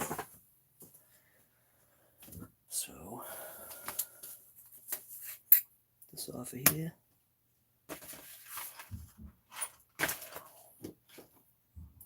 bit should do it. It's probably going to be too deep, though.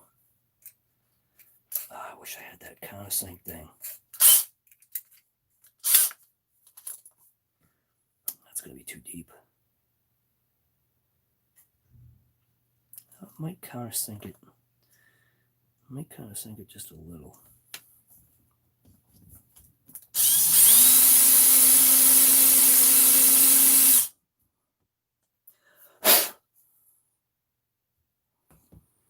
I did do it a little bit, but I think I want it just a little bit more.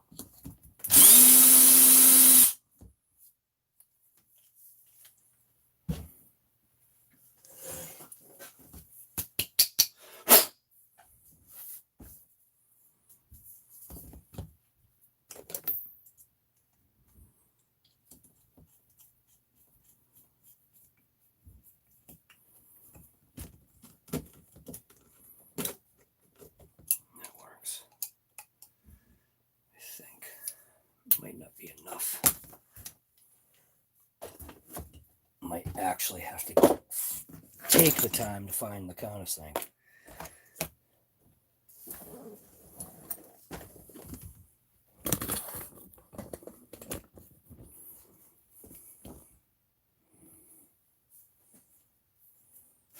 Because I think there is going to be a conflict.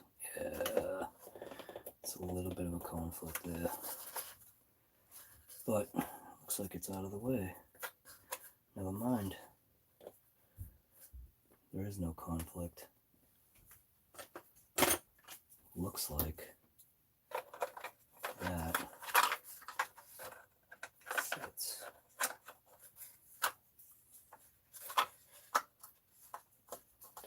Wow, check it out.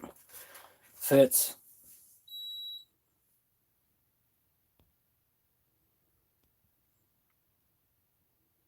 It actually fits. Cool.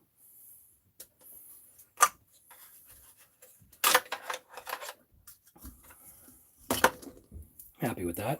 It didn't countersink it all the way down. Because the flare isn't enough, and what will happen is the deeper I go, the weaker the material is going to get, because the screw won't have like that nice seat like that one does. But that seems to work. It just flares the plastic a little bit. That side right there, I could take maybe this screw. I wish I had the right screw. I wish I did have a short one like that one.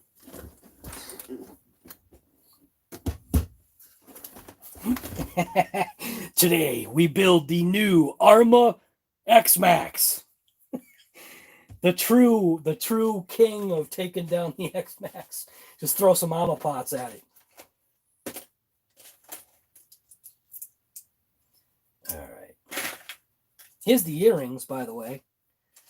So this is why my XMAXX failed. These are the stupid rings that fell out of all four corners of my XMAXX. So all my bearings are missing their seals, front and rear. Junk. TRAXXAS junk right there.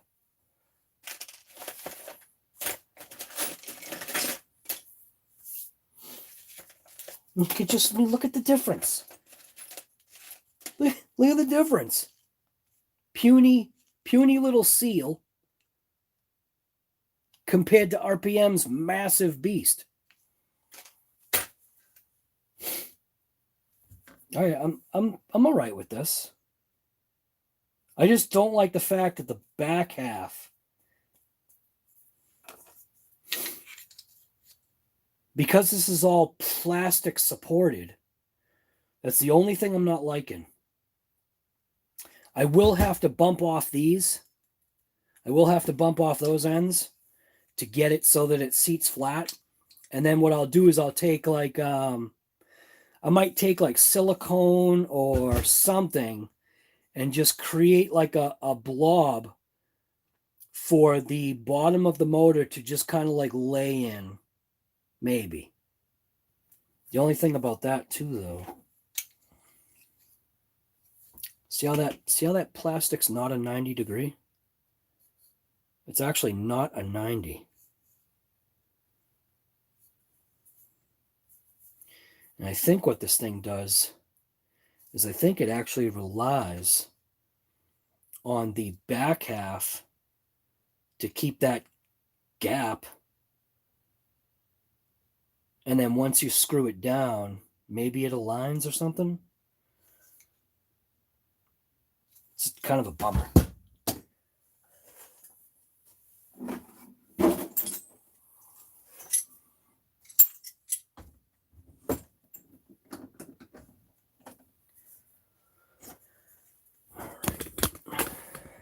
So we'll cut the other piece. Whoa.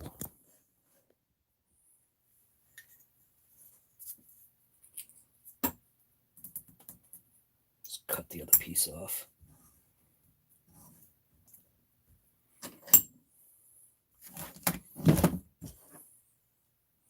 Finish up my ice cold coffee.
This is a great little hobby, if I was telling you.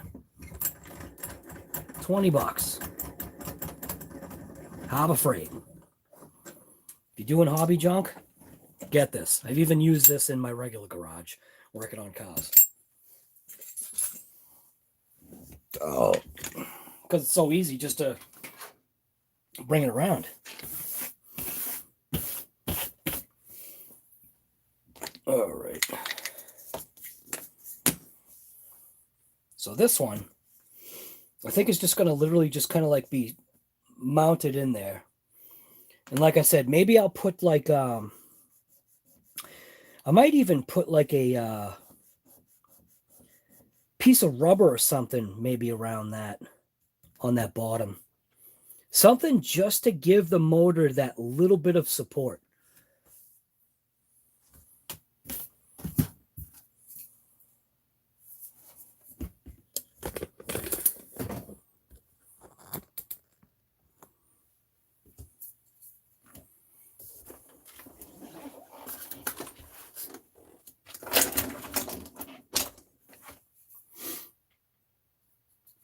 I do wish I could put something in there, though. I really don't like the fact that it's another screw that I could at least put in. Just for some strength. Obviously, I obviously have to get some kind of a different motor mount. Something that's more solid instead of using this plastic stuff. But this should now work. Figure out the pin stuff later. So yeah, you can tell it's there, but it's just got nothing to sit on. And that's also going to change the alignment, because what's also going to be important is not to have a tip back on the motor, because if the motor is tipped back, right, it's going to screw up the mesh. You may feel like you've got a good mesh, but your mesh isn't going to actually be horizontal. So what will happen is you'll actually have a mesh that's more like this, where you're still hitting, but you're only biting on that section of the gears. And maybe that's also an inherent flaw with the XMAXX, is the fact that things kind of, because it's all plastic, it's doing this like all the time. So there would have to be, that would actually have to tip forward a little bit. I could tell, like literally it has to be like right there. So that definitely needs to be supported. Whatever that support is right there, plus a little bit more, is what's going to need to happen on here. See the plane? See how the plane, it's two-stepped? So whatever that distance is, I will just have to increase, put rubber or something as an insulator to bring this piece, you know, technically bring this piece down or bring the tail end of the motor up, is what I'm seeing. So, yeah. So whatever that distance is, I got to create some type of a cradle of material right there for that to sit on. And then maybe do just a little bit of silicone on the back or something. RTV or whatever I've got. I don't know. We'll see. But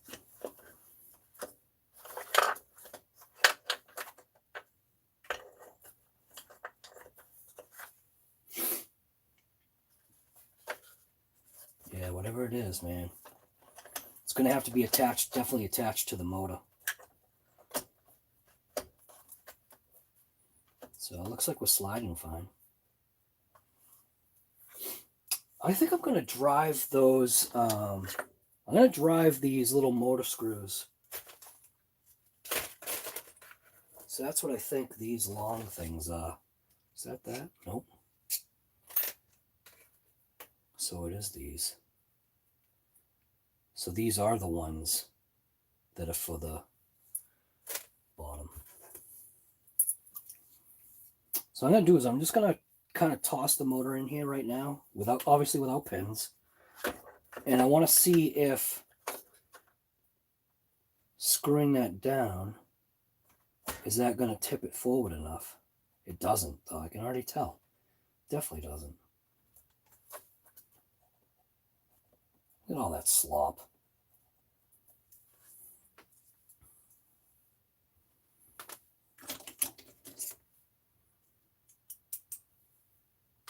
And this is the thing about doing something like this too, is I've never been here before with this.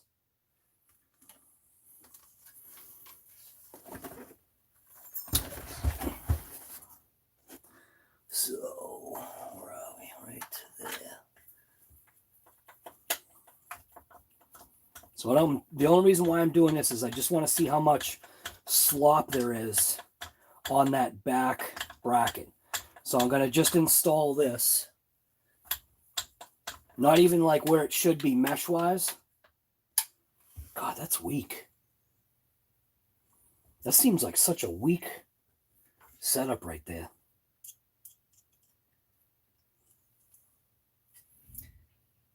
It almost seems like I'm missing washers. Is this supposed to be washers on there? There's no washers in here. That almost looks like it should have a washer to it. I don't like that. That looks like it should have a washer. That doesn't look right.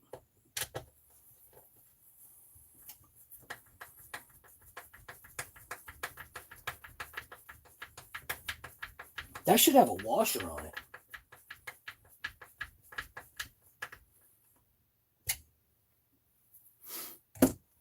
All right, let's see. What did that do? Did that do exactly what I thought? Yep. So it just does need to have a little bit of support.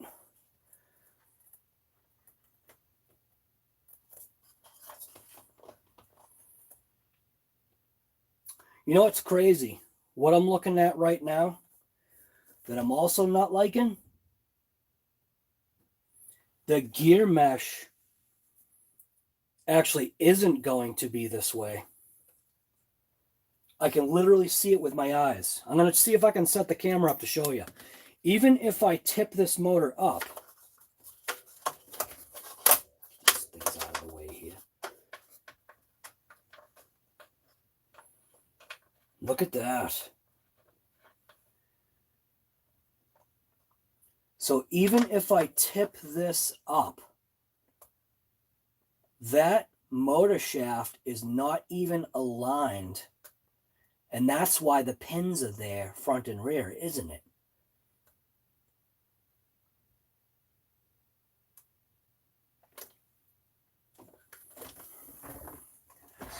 Let's see if I unloosen one of these. If I can get that to move over.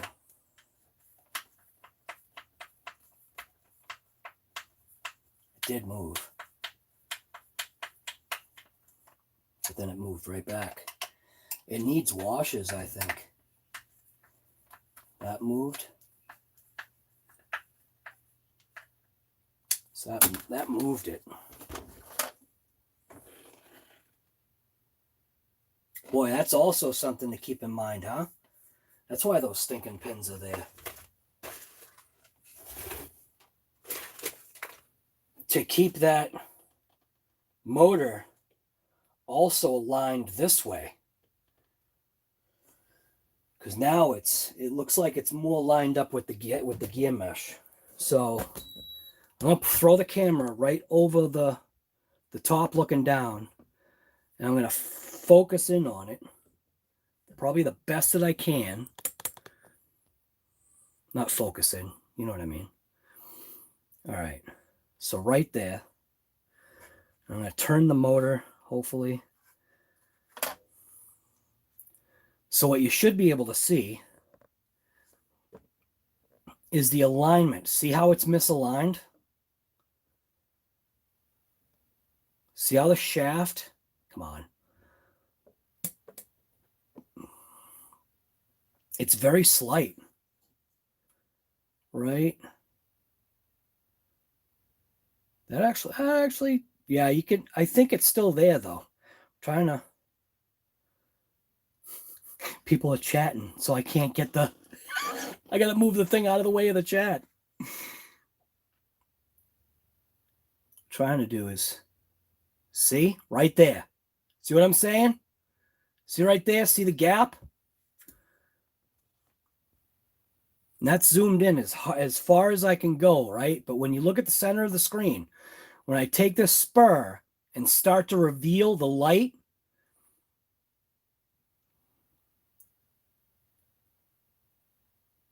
right there, see it?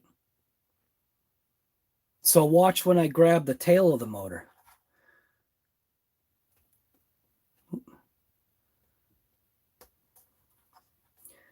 If I take the motor and grab it by the tail, I can shift that. See that? Come on. See how I can get rid of it? So that also is screwing with the mesh of these XMAXXs. What the hell? And I know you're seeing that countersink and you're thinking that that's the issue, but it's not. It's really not. Because that plastic doesn't matter. But right there, I think. I mean, it's so minimal, maybe it doesn't matter, but as somebody that works on things, that likes to have things completely aligned, stuff like that is what kind of drives me nuts. Oops. Focus out. Stop doing that. Same problem with the Max, the little Max, right? That's actually a good shot right there, huh? That's a look at that, huh? How do you like that, TRAXXAS? Right there. Huh? You liking that? Huh? TRAXXAS? Your stuff is such crap that I actually had to throw in something that was a real motor? Come on, TRAXXAS. I know you're loving it, and I know you're watching. Huh? You like that, TRAXXAS? Huh? You like that? 51, dude. We got 51 thumbs ups. I love it. That is stinking awesome. 51 to 51. All right, so that kind of bugs me a little bit. But yeah.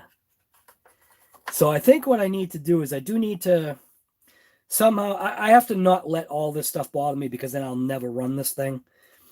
So now I see what's going to happen there. I do see that I do need to add some material to the back side of that. And this is where, when you do stuff on the live, people are like, why is it taking so long? Because when you're mocking stuff up, and I've never been here before, sometimes it takes time to, you know, do the stuff, like, because this is first time, you know.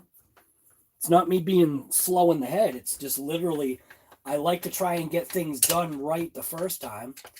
It's not always about safety third with me. Maybe when it comes to ladder work and stuff like that it is, but I also don't like the fact that I feel like I need washers inside of there. I also wish there were little plugs that you could put in.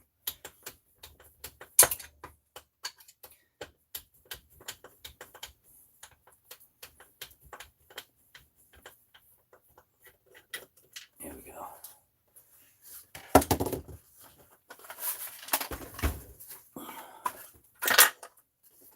All right.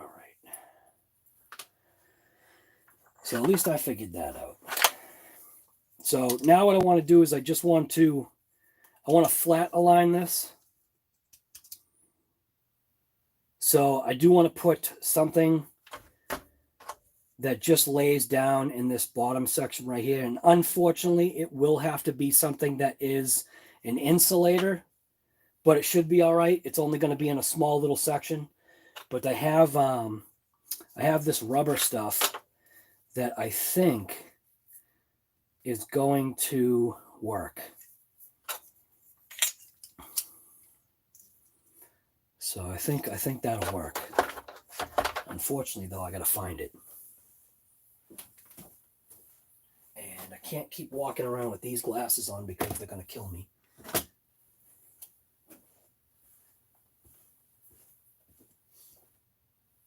Well, I got lead. I could put lead in there. I'd rather use the rubber stuff, though.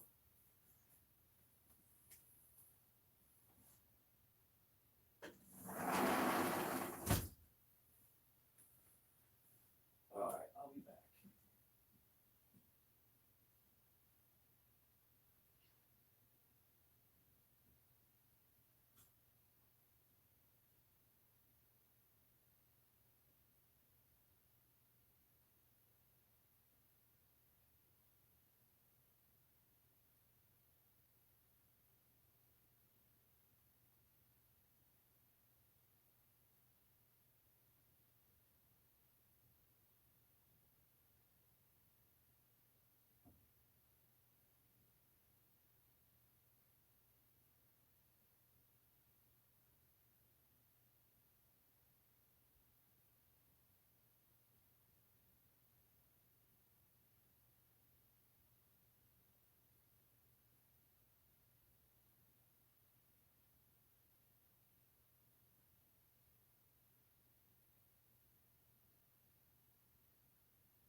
this is the stuff that I was thinking that would work.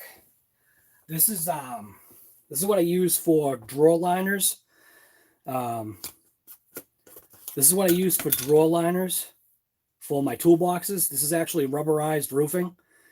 And I believe that this rubberized roofing is probably about the thickness that I need to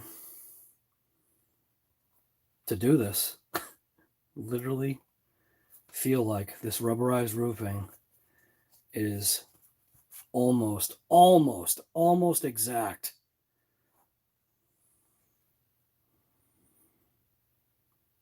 I think that actually might work. I think that might work.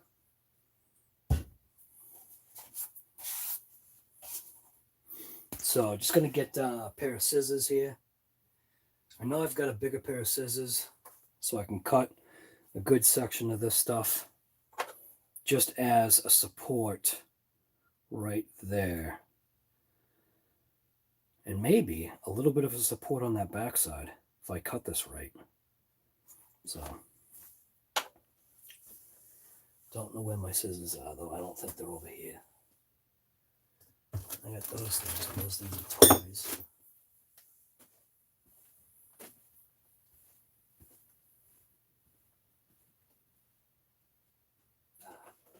Right here.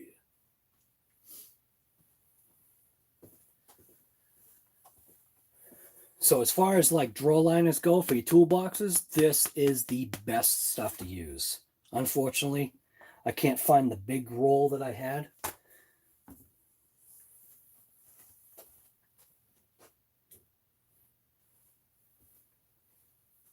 You know what? There's actually something else that might work too. And it's a little thicker.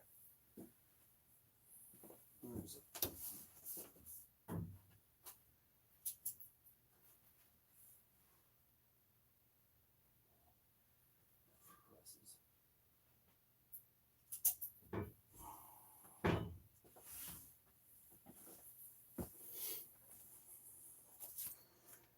Let's hope.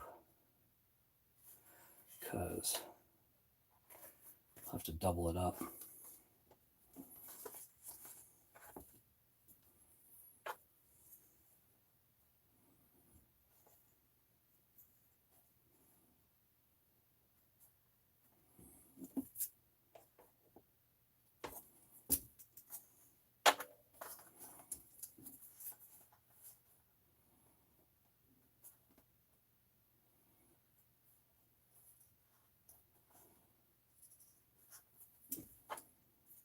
And so what I want to do is I might want it to,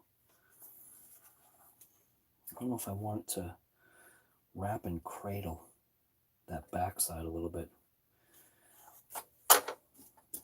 I'll try it. See what happens.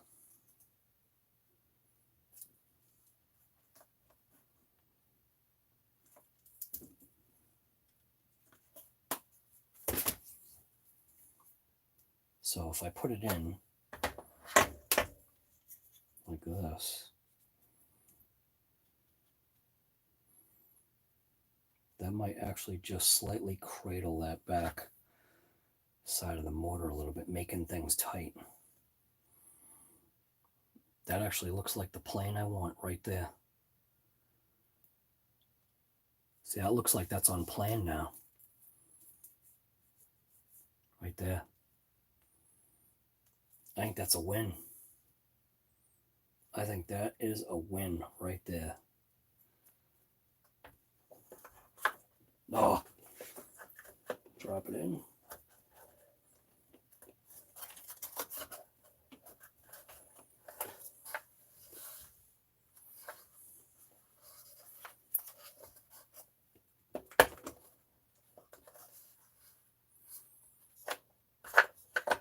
Yeah, let's tolerate this. Some tight tolerances in there.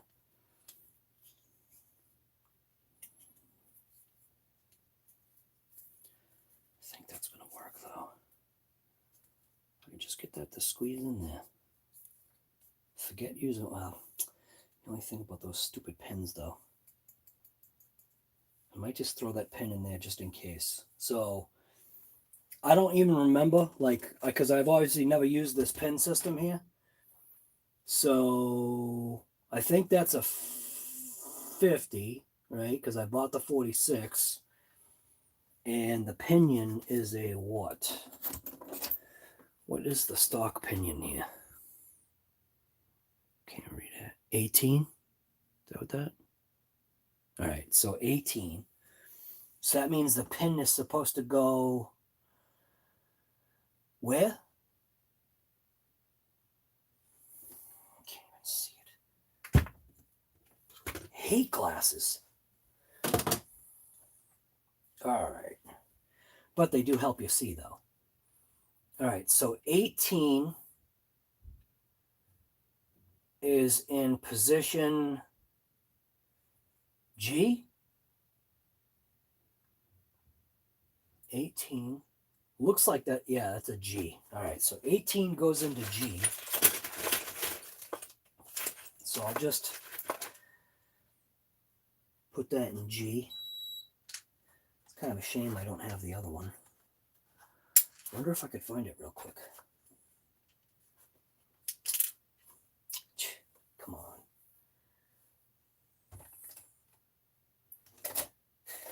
Gotta use tweezers just to get that stupid thing out of there. All right. So 18 is G. Come on. Don't even go in. There we go. All right, so G. And I actually really don't have that other pen. Crap, maybe I can find something that will fit and not wear these glasses.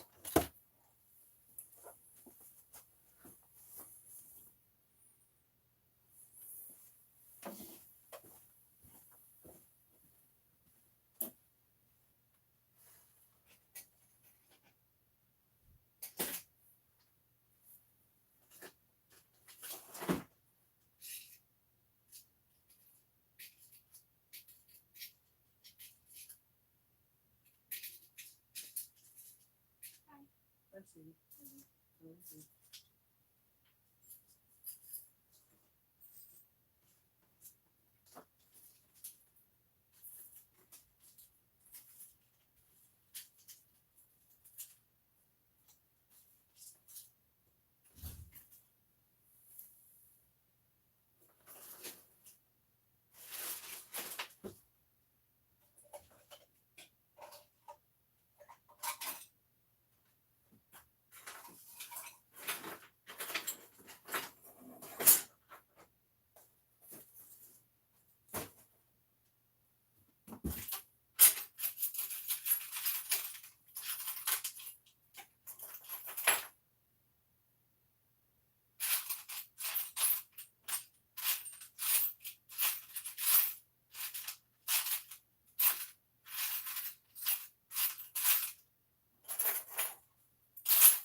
Did find a pin, but knowing TRAXXAS, this pin's like wrong.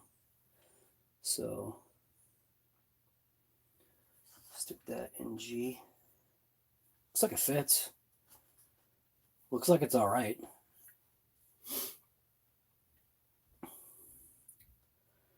Now, the only thing about that, all right, so the way it aligns, it just aligns it. So this is going to be the fun part right here. So the fun part is going to be trying to force this into that spot only because of the tolerance that's right there. So I suspect it's going to be a tough fit because it's not going to want to fit, number one, because it's plastic junk. But how do I align that? How do I align that pin? Does it literally just align?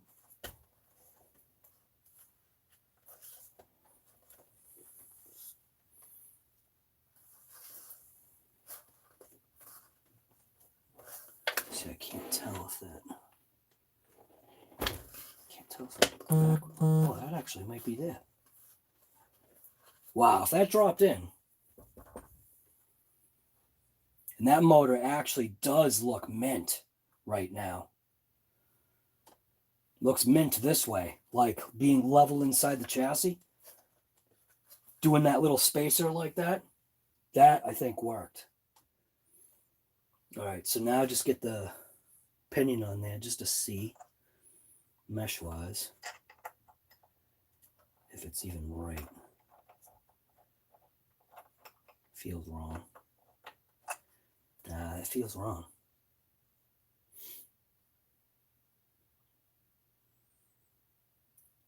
I put it in the right thing, right? 18G.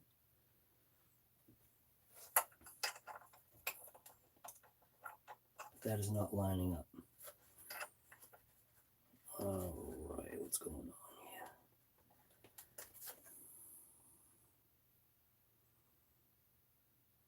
Is that screw literally? Oh, just enough to make it so I can't get on, I think.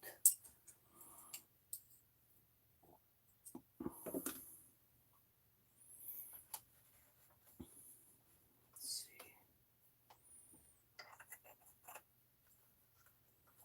see. And yeah, that's way off. That's way off. I think it's down and in, right? It looks like it's down and in. It's in the pin.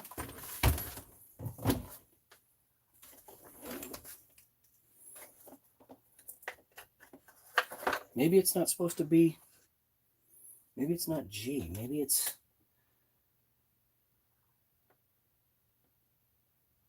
That's got to be a 50 in that thing's massive because I bought the 40s. Right? Didn't I buy the 40s as the off-road gear? I think I bought these right here.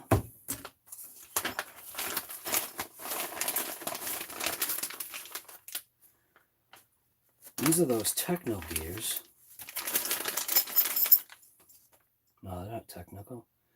These are those crazy gears that I bought. So one of them, this one is a 50, which I'm pretty sure is the same thing. Yeah, that's a 50. All right, what am I doing wrong here? Did I have on the wrong glasses or something?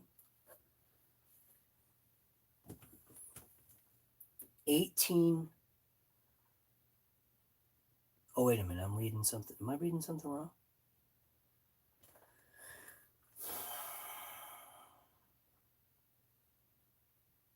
Oh, 18. No, that's right. Oh, whoa, wait a minute.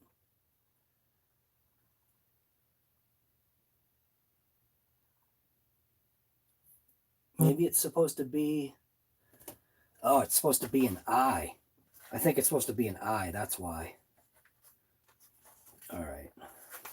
Surprisingly, this pin actually fits. It's probably because it's a Hobao pin. All right, I think that's it because now it looks like I did shift it that way.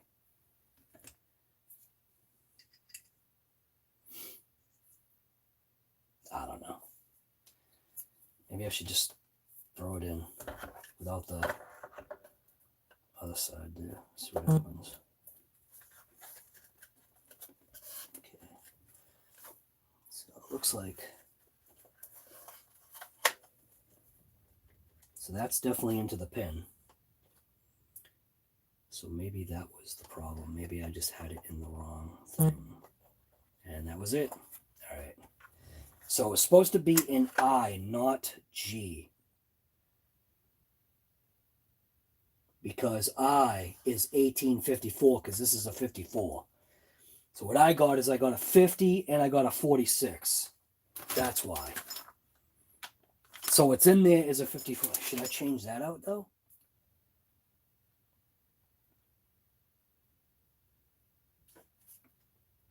Nah, you know what? I'll just run it the way it is. All right. So that little rubber spacer's mint.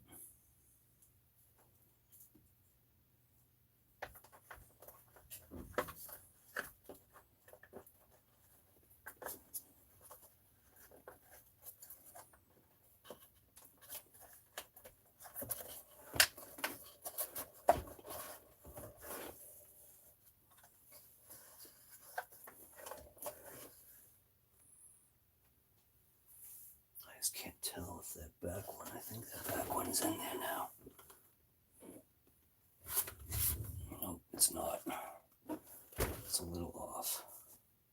Needs to go that way.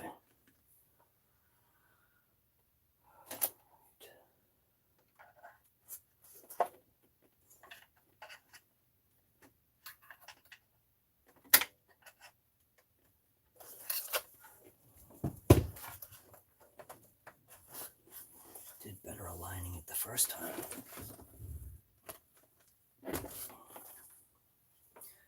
It's gonna rotate a little bit. It's not aligned.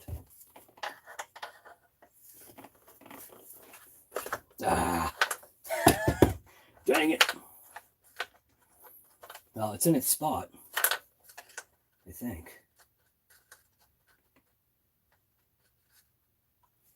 It's right there, right?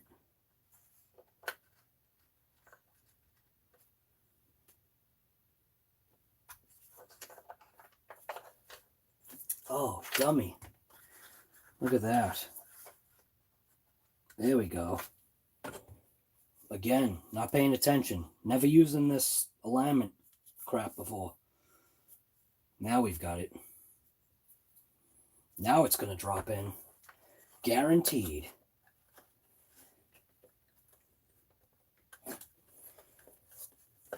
Guaranteed. Guaranteed piece of crap. And that's it. Beautiful. That's the way it should be. All right. Now,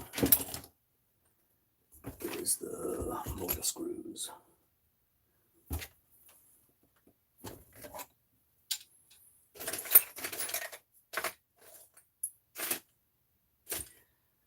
Oh no, what did I do with the screws? Oh, there they are.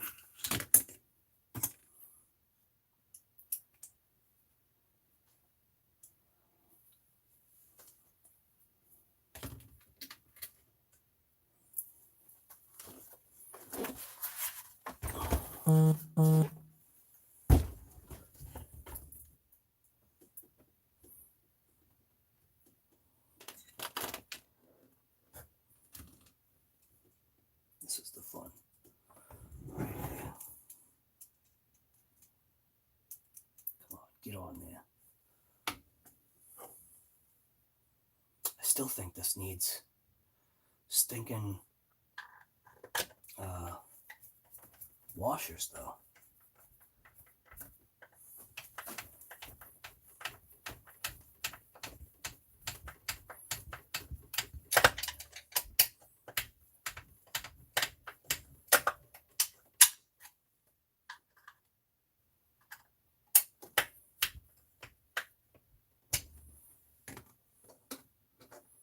And I'll just put one in on the opposing opposite side.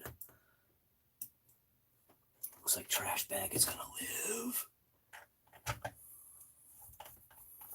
Wrap up 2020 with the rebirth of trash bag. Here we go.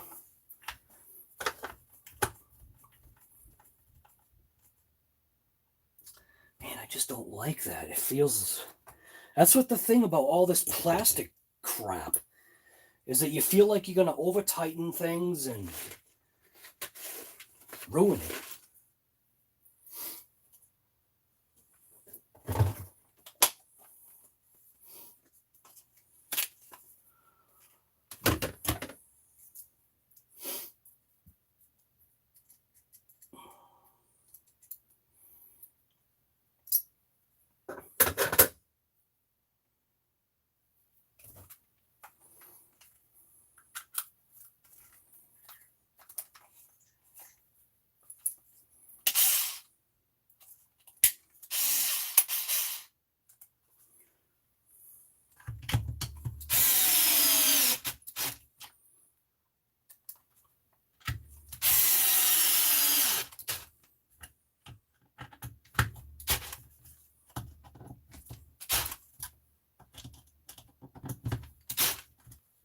Maybe that's the point of TRAXXAS. They want you to over tighten the plastic.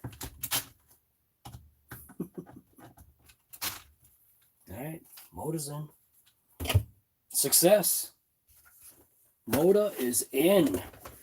And I'm already seeing that it looks like I'm liking that alignment. So I'm going to give a look at it real quick. Then I'll show it to you. It looks all right. I'm going to try to get a camera down shot again. Try to have it as flat as I can get it and in frame. Okay. So we want to be right. See, that looks off, doesn't it? That's off. Look at that.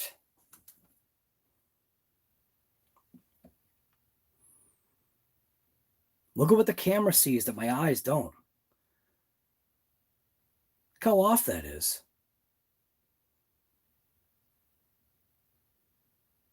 And that's using pens.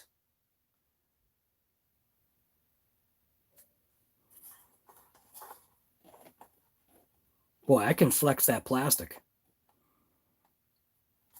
All right. Well, I can't leave that.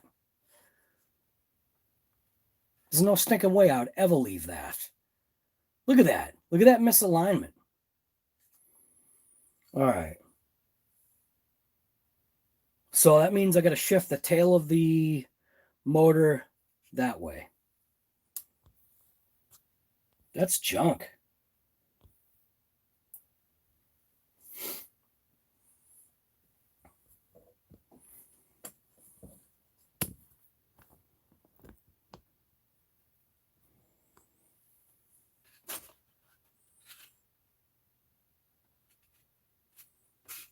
Sergeant J, can you send me your link to that, to what you're talking about? Just send it right to me. That way I don't have to try and search for it. You just literally just send me the link. That would be a much bigger help. Because you already know I'll check out your stuff. All right. What did I just do? Which way is the motor? Motor's still the right way. And I need to shift it this way. Right? No. Yes. No. Wait a minute. I need to shift the tail of it that way, which means the front needs to go the opposite. Okay, so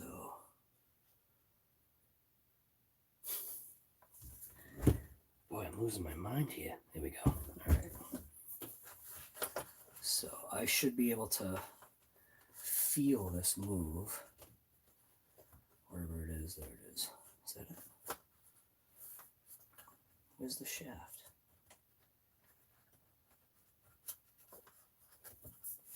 Motor shaft is right there. All right, so I'm just going to loosen this up just a little. And I'll loosen up one of these ones. But those pins probably won't allow this to move, though, will it? Those pins are not going to allow this to move. At least that back pin. Yeah, it's not going to allow it to move. It's not even budging.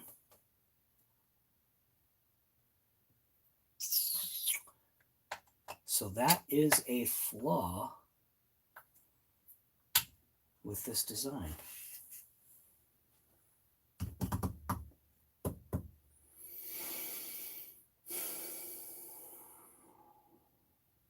I think I would feel better removing that rear pin. If I remove that rear pin, it is going to allow me that adjustment that I need to clear my mind of this install. Because I do not like that at all. As an engine builder, you would never do this.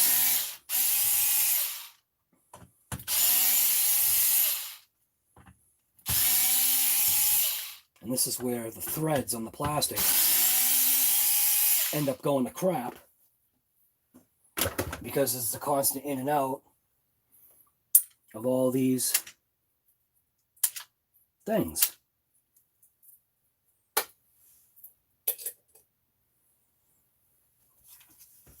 All right, so that rear pin's out of here.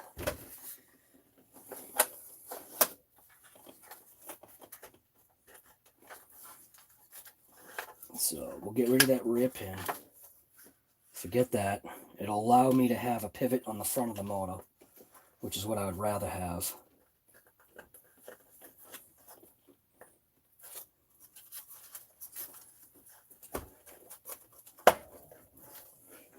I'd rather have that. I'd rather that back side be able to pivot a little bit. Hopefully that will stay in. Feels like it's staying. Nice and easy here.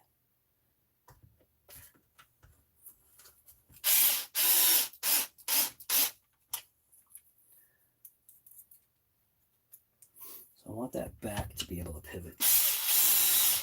So I'm not even going to tighten up the back.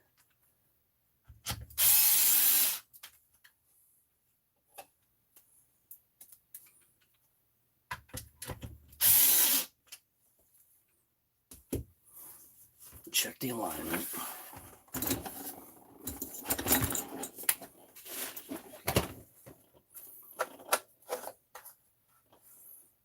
Yeah, see, that's going to work better. Being able to not have that back pin locked in like that is going to allow me to check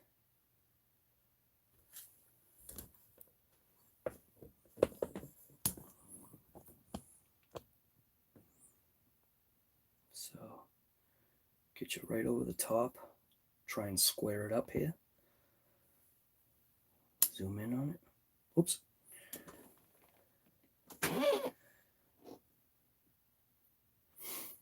Flatten out the gear a little bit. Actually, I gotta bring it out that way. So literally, I think even doing that just did it, didn't it? It did. Getting rid of that rear pin actually, I think, oops.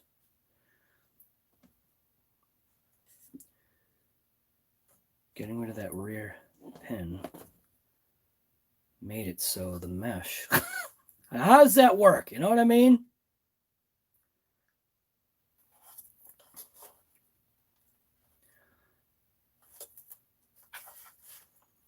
Yeah, I can even see the alignment. I can see the motor's alignment sitting in the actual cradle. So when you follow this line right here, I can see this with my eye.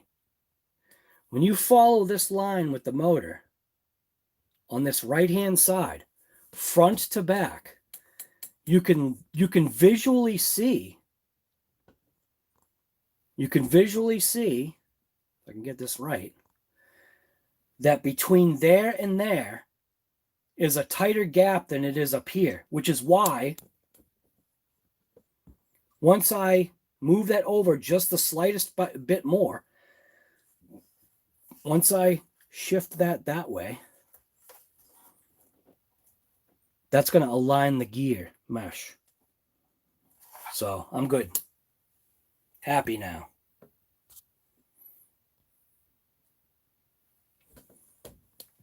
Much happier. Now I want Earl to check his now. Guy, check yours. See if your horizontal alignment is off. Before I tighten that up though, how about if I throw a gear on it just to make sure that the stinking gear's right? Where did I put the gear?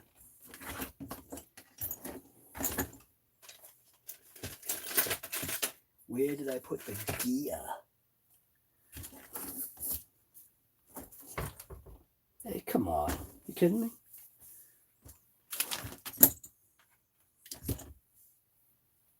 Where's the gear? Right there.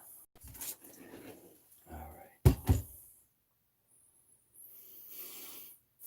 I think I had to go backwards with this. So I'll rotate that.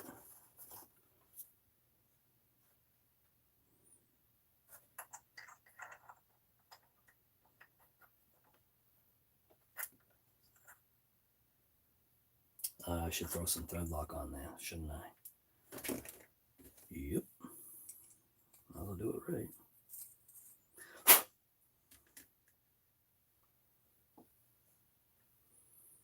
And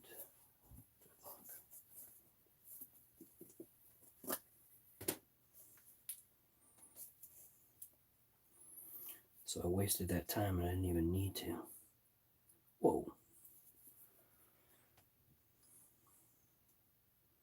Guess that's enough. Gear shouldn't slip off now.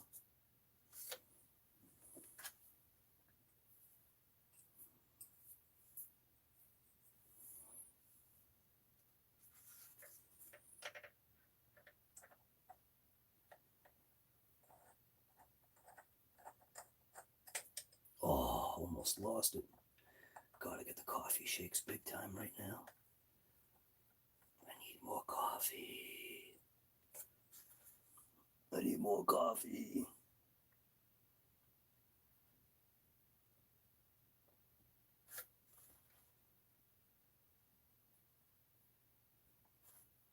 Okay. I believe that's it.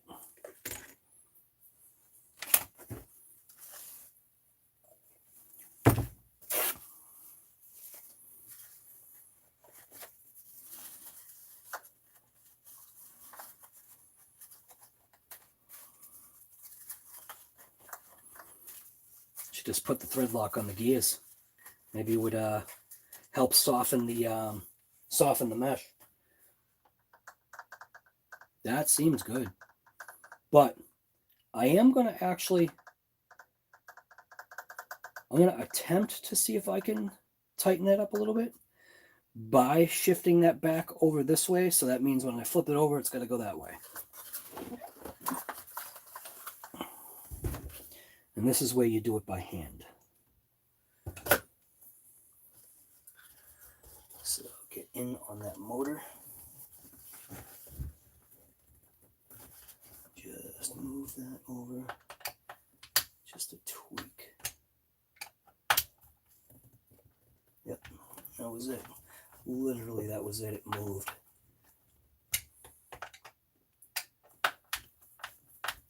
That little rubber thing there, I think that's going to work out pretty good.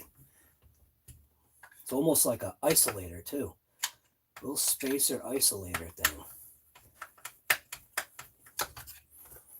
I think we're good.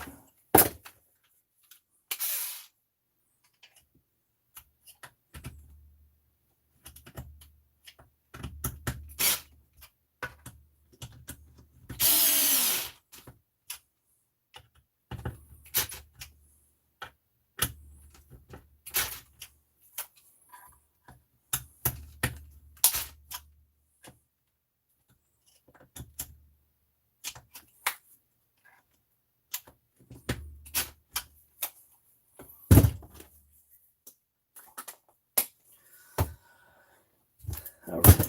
Awesome. Check it out. Now this thing actually has a real motor.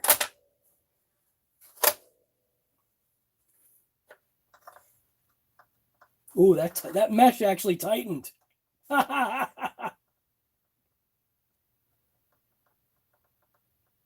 Ooh, that's nice. Real tight. Ooh, listen to that. That's actually a little too tight. Hear it?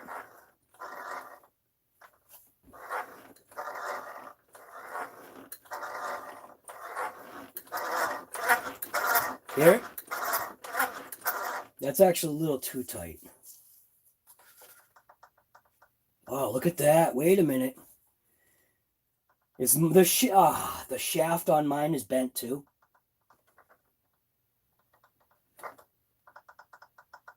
Listen, can you hear it?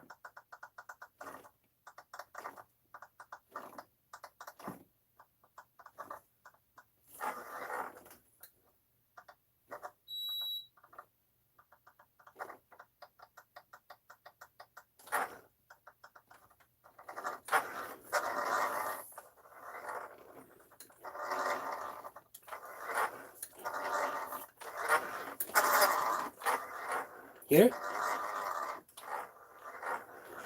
Hear it? Right there, it gets tight.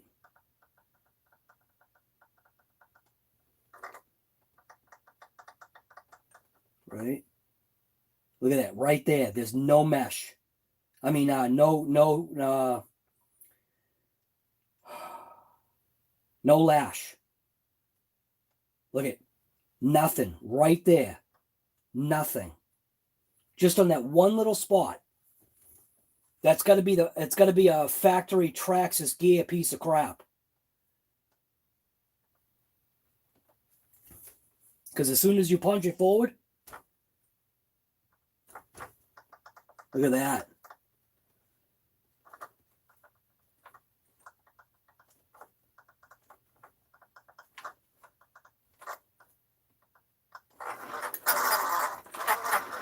Oh.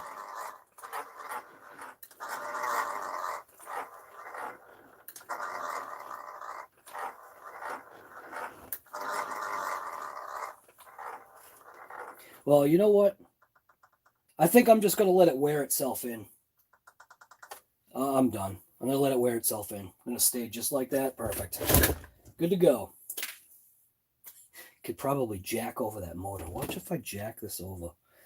If I get a pry bar in there and jack that motor over a little bit, open up that stinking mesh, I bet that noise would disappear. So this is only a guess, okay?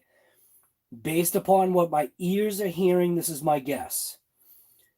These gears had worn into the factory misalignment that was already there in the original setup.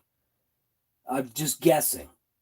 Now, maybe because now I actually aligned things straight so that my gears are trying to mesh this way. Maybe there's just a section on here. Right there. Right there. Where is it? Right there. Almost nothing. Wait a minute. Where is it? Right there.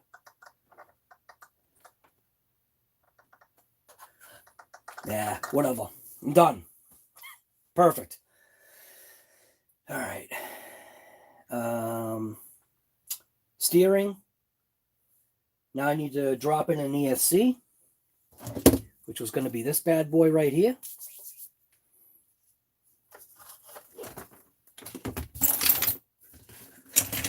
All right.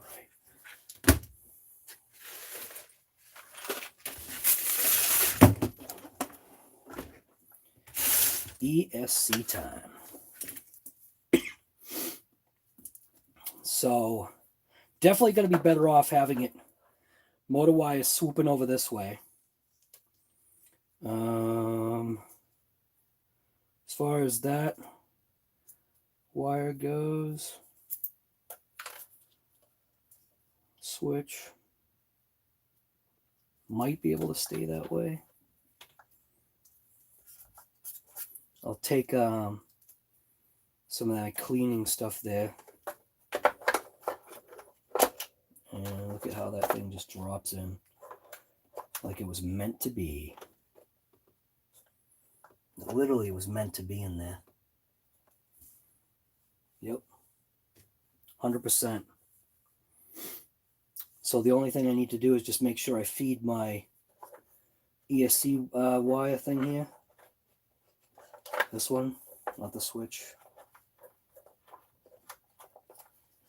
Feed this wire in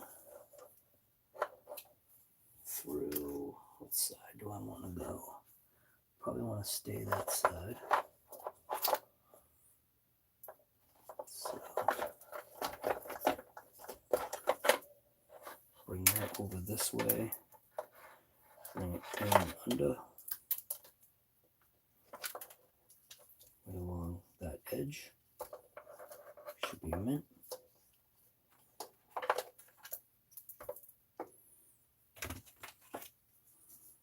So, and I'll throw some of the dual lock or sure lock on there. It's like that's going to be the best way to go.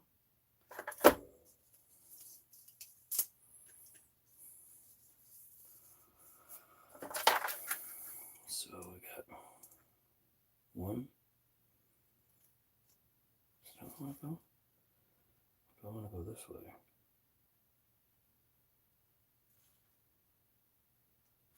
This way would give me more holding strength, but it would also drag in some dirt. So if I went there to there, that's going to be the best way to go, just like this. So fold it over right there.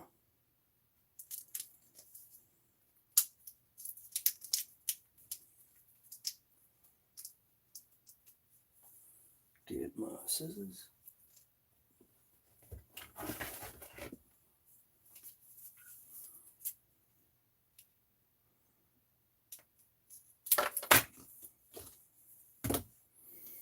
And basically just do the same exact thing. Make sure. Perfect size.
Oops.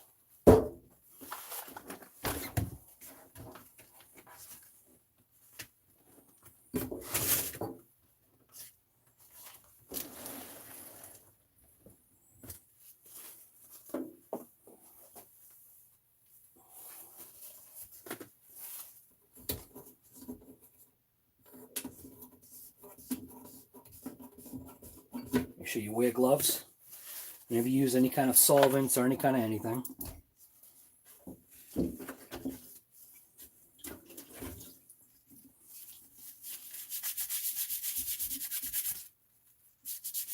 See? See the junk that comes off of there?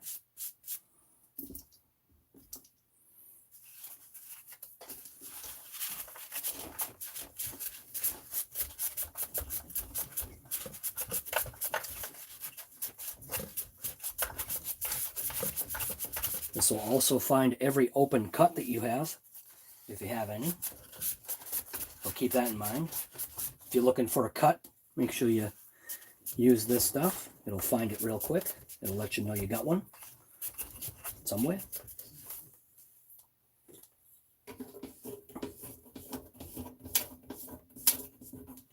Yes, sir. Gloves is definitely a must. That's why I'm trying out those new ones. The Inviso gloves.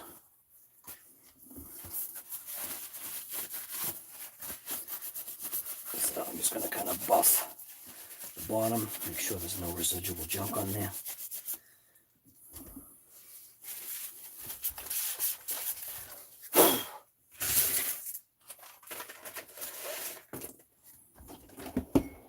All right, now, if I was smart, I actually could take this wire if I was smart, I could actually take my wire and wrap it down this way, right down the center.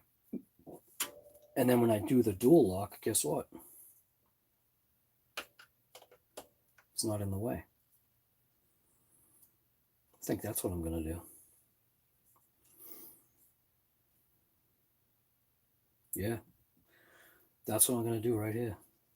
I'm going to wrap it that way. That way it stays underneath. Everything looks nice and neat. One less wire to mess with. So, just wrap that kind of straight.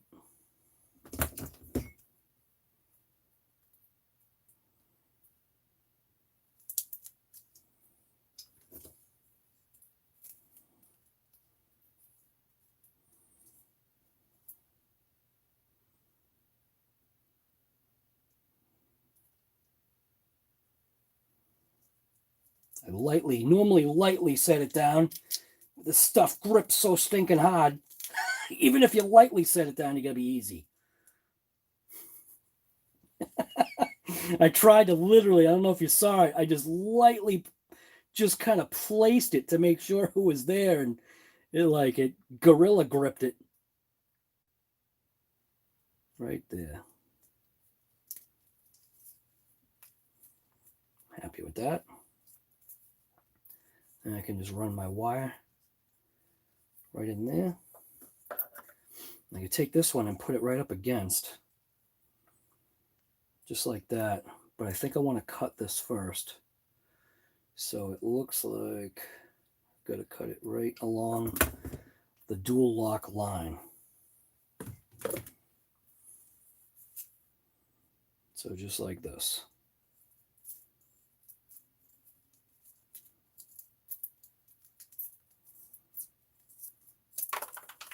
Of course it went in the truck.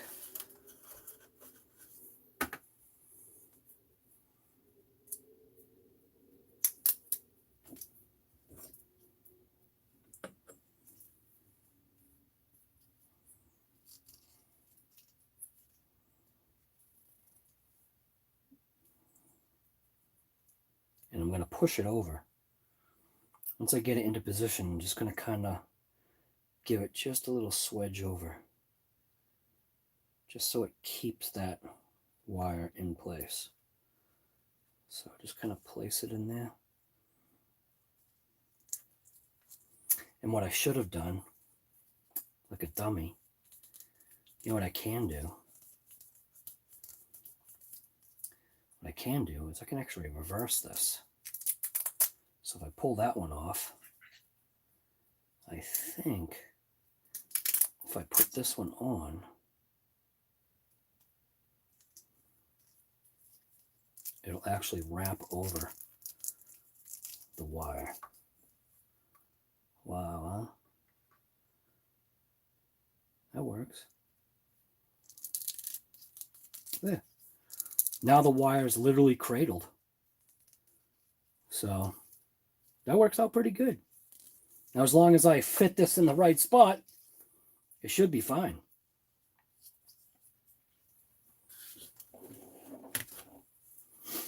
All right, so now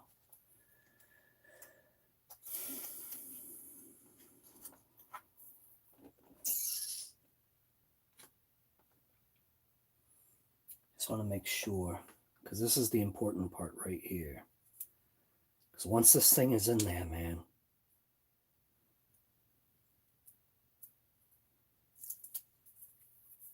all right. So make sure wires and stuff are out of the way. Just going to drop it in real easy by supporting it.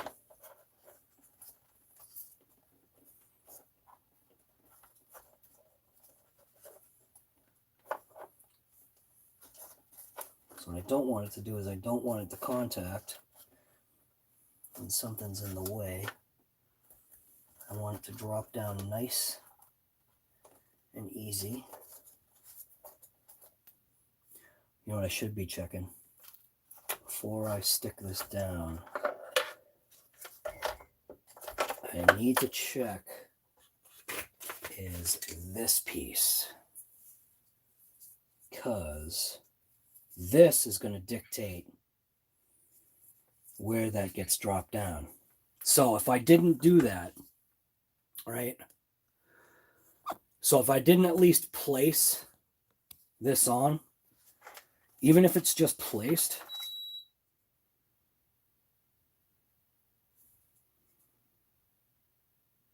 where does that antenna wire come out on an XMAXX? I don't even know. I think it just stays in the body. All right, so I'm going to place that over. So now what that's going to dictate is that's going to dictate that ESC being that way. Antenna wire is in the way though. So now we'll drop it down.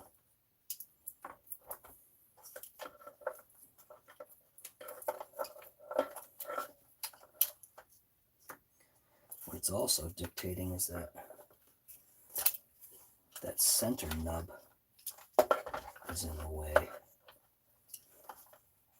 So I think my switch is causing a slight little issue here.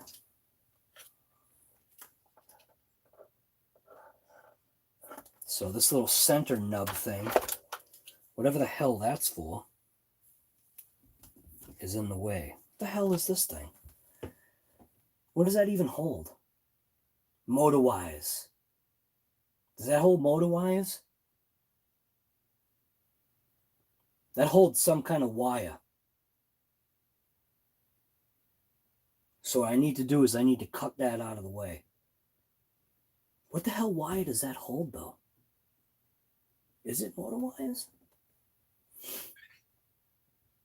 Yeah, that nub needs to get out of there.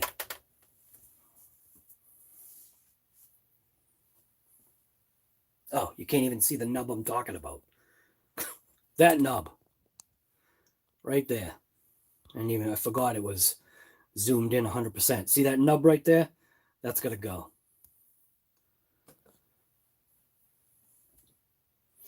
So that's when this little thing should work.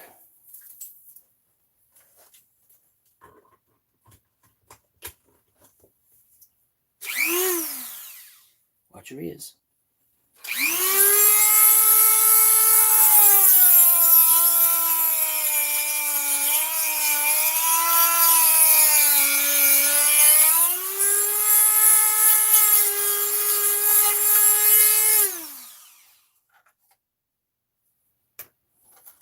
Oh no, you cut the nub off.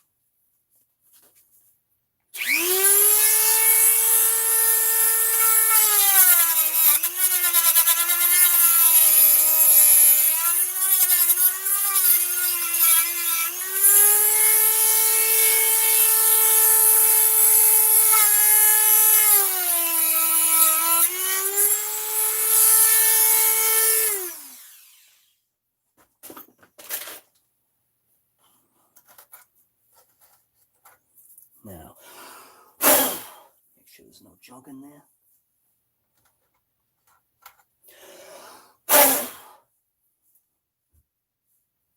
That should work. Now it'll go in.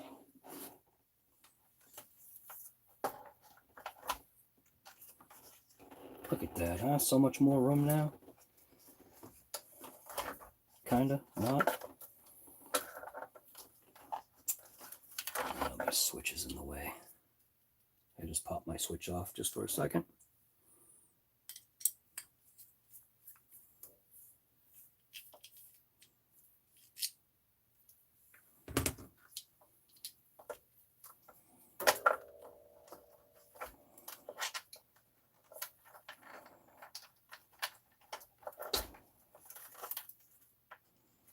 Wow, I don't think this stuff could have fit any more perfect. Now before it's down, make sure I'm aligned.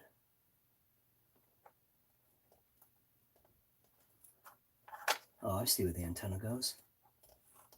goes in the antenna hole. That's it. That's it. That's literally perfect. That ESC fits in there like a stinking glove. Check it out. Wow, that's mint.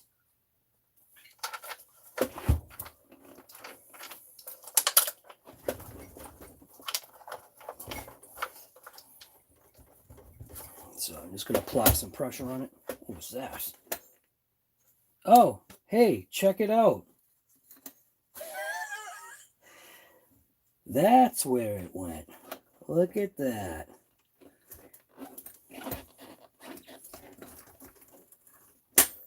Bearing retainer. So you want to see what a bearing cage looks like for the stupid TRAXXAS piece of crap bearings? There's your little bearing cage. Holy crap, it literally just popped out. Piece of junk.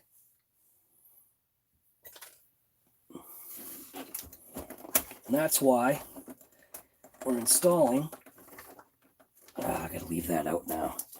That's why we're installing the RPM ones today. That is happy. I'm happy. That is going to be a slick setup right there. Look at that.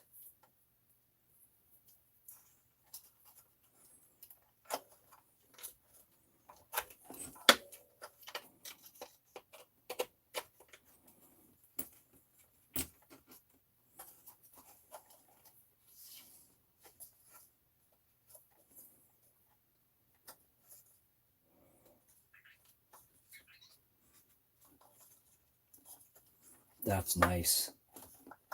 That's nice.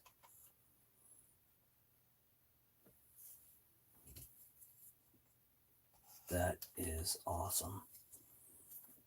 I don't know which way the antenna wire was supposed to go. So I guess I did have the TRAXXAS antenna wire. I didn't think I did.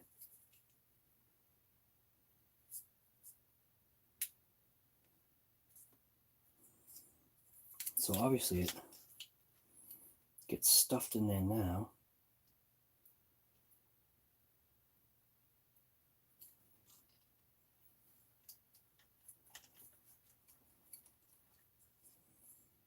And then that gets in there. I'm basically done. And it gets stuffed in its hole.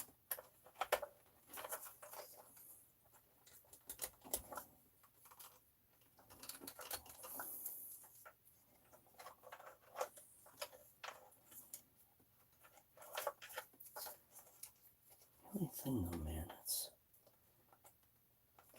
kind of dumpy looking like that.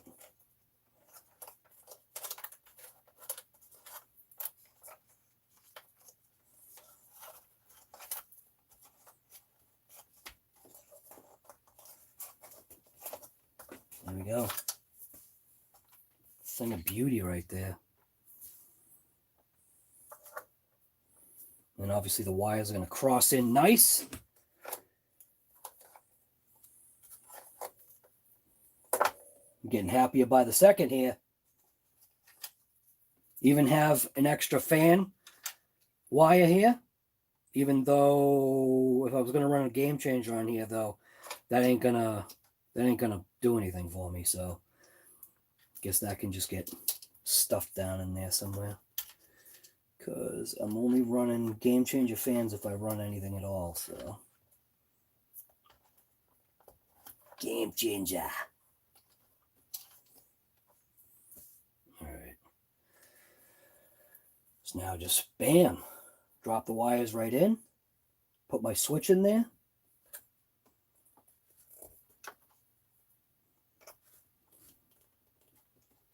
Oh, God. Boy, that is a tough connector to get in there. Holy smokes.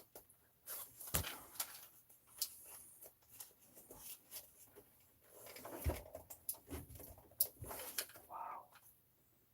Holy connector. Guess she used a needle nose. Get that in there. I don't think those pliers aren't going to fit. Thought I had a needle nose here.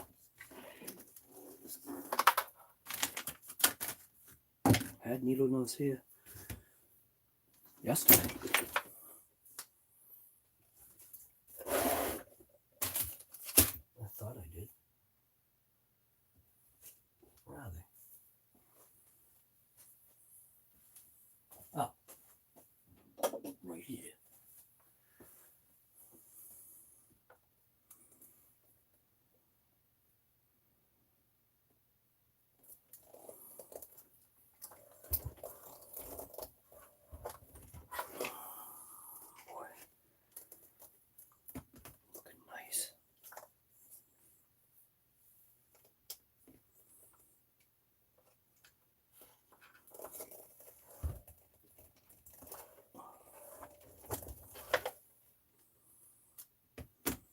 It's even looking nice. That's what I like about it. It's got that nice wire loom look to it. At least it's looking good too. Unlike the original TRAXXAS setup. Check it out. Nice. Liking it. I am liking it. Yep. Bam, the wires can go here.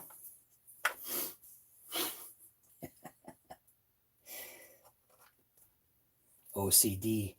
OCD stuff happening right now, I'm telling you. Some major OCD happening right now. I can literally feel it. Gotta have it looking right too, right?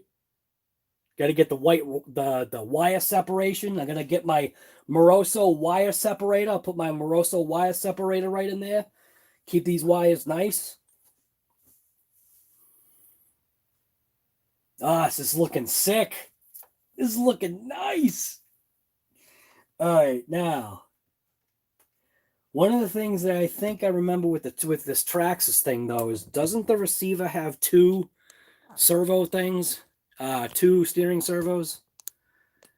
Two steering servo sections or something like that. So the first and second position, I'm pretty sure, if I'm remembering right, the first and second position on this thing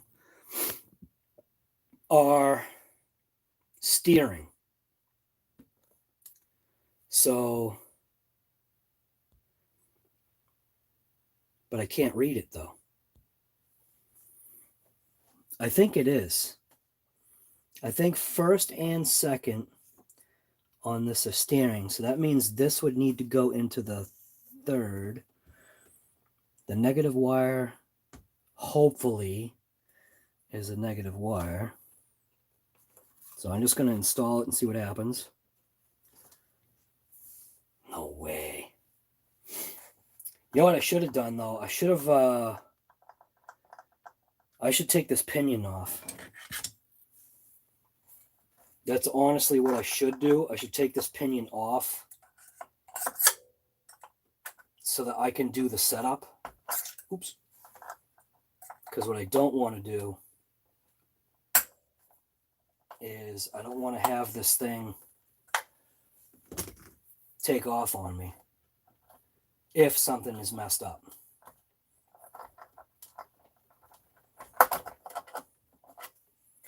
So I'm just going to pop this gear off just for now, just in case.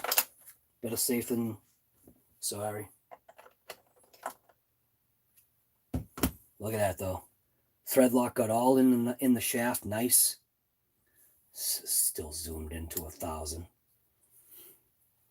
All right. Antenna wire towards center going through the plate you're messing with. Zippy tie wire holder. I will put more thread lock on there, but if you look at the motor shaft ended up getting a nice little healthy dose of thread lock in between the pinion and the thing there, which that's how I like to have it. So that worked out pretty good. Earl, you must be excited, guy. Huh? Earl Moorhead? It's coming. Gear comes off normally anyways, so it doesn't matter. Right.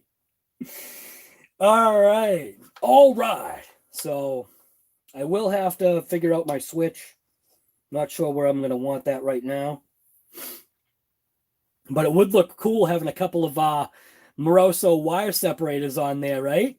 I think so. Drag some of the real stuff into the scenario here. I actually do. I think I do have a triple Moroso wire holder that I could toss on there. The wires are almost kind of thick enough. I'm psyched. You can hear it. My face is hurting because this thing is literally coming to life. So in order to move forward, that means the motor needs to rotate that way. So I think I'm just going to grab a battery pack right now. And I already know the radio is bound fine. It's just I'll need to obviously do this, and I have the programmer if I've got to program this thing.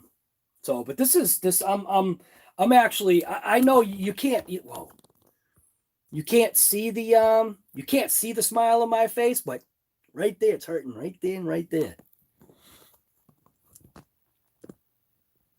Saying goodbye to 2020 by reviving the XMAXX. I mean, other than spending time with family, there's no better thing for me right now. I'm psyched. So I'm gonna get that those cover screws on there.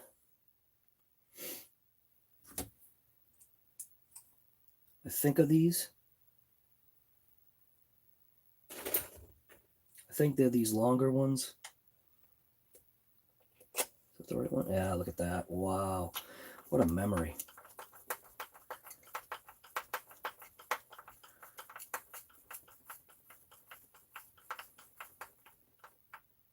I think of the longer ones.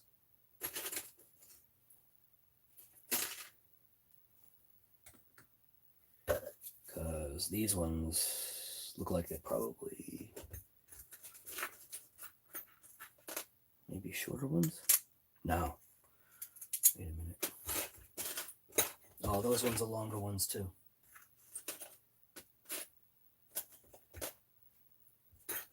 Yeah, I've got those. 1, 2.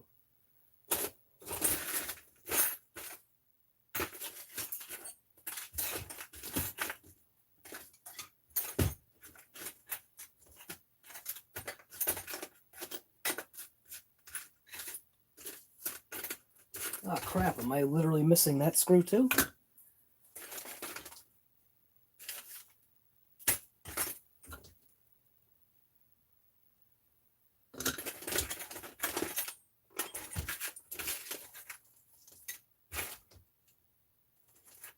I think I can use...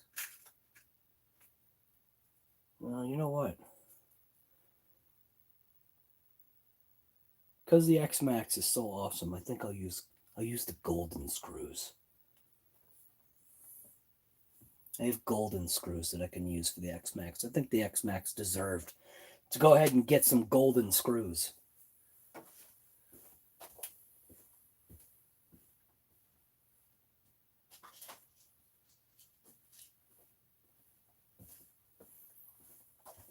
So, this is my golden screw pack here, King Midas. Got some Midas screws right here. Go ahead and grab these ones, I think it is. Yep. So I'll bless the XMAXX. I'll give it some golden screws.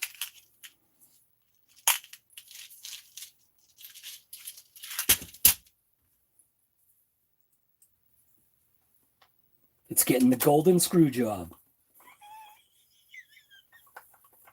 Ah, even looks nice.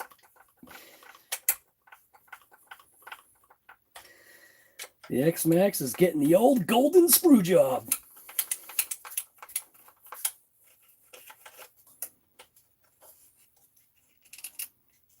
All right. So look how nice these screws look in here. TRAXXAS will probably sue me for using the wrong screws. They even got printing on them, which is pretty crazy. Look at that. Doesn't that look nice?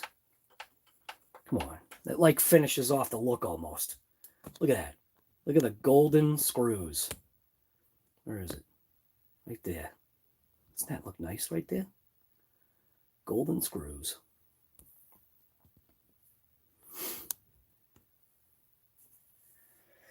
All right. So I do believe I really do think that I've got the ESC in the right position. So I'm going to grab... Now, I know this would be overkill to do this, but I don't think I've got anything else that I can put into this. And technically, just plugging it in this single way is only giving this thing 4S. So I think I'm pretty safe by plugging this in. So we have no fire. No fire yet. So I just got to grab the remote. This is my drawer of remotes. So inside this toolbox, this is the drawer of remotes. How's that for a picture? Yeah, I'm pretty sure that's just the max. And then XMAXX.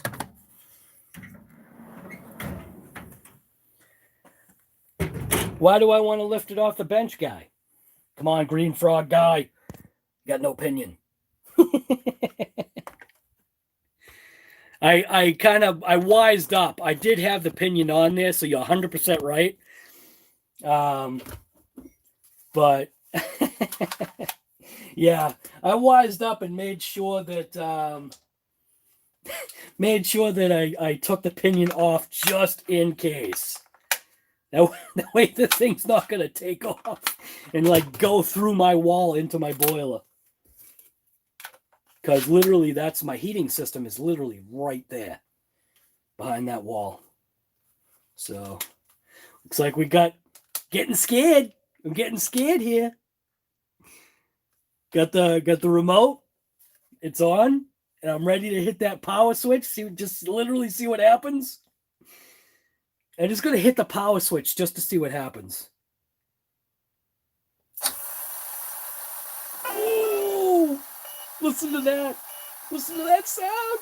That fan sounds terrible. Oh my God.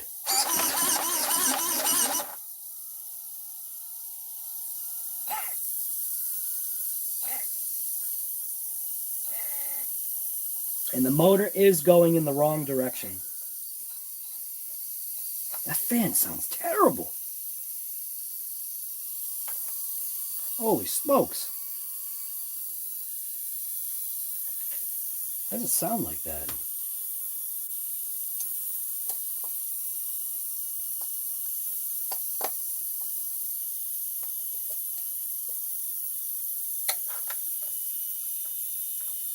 Sounds like there's something like...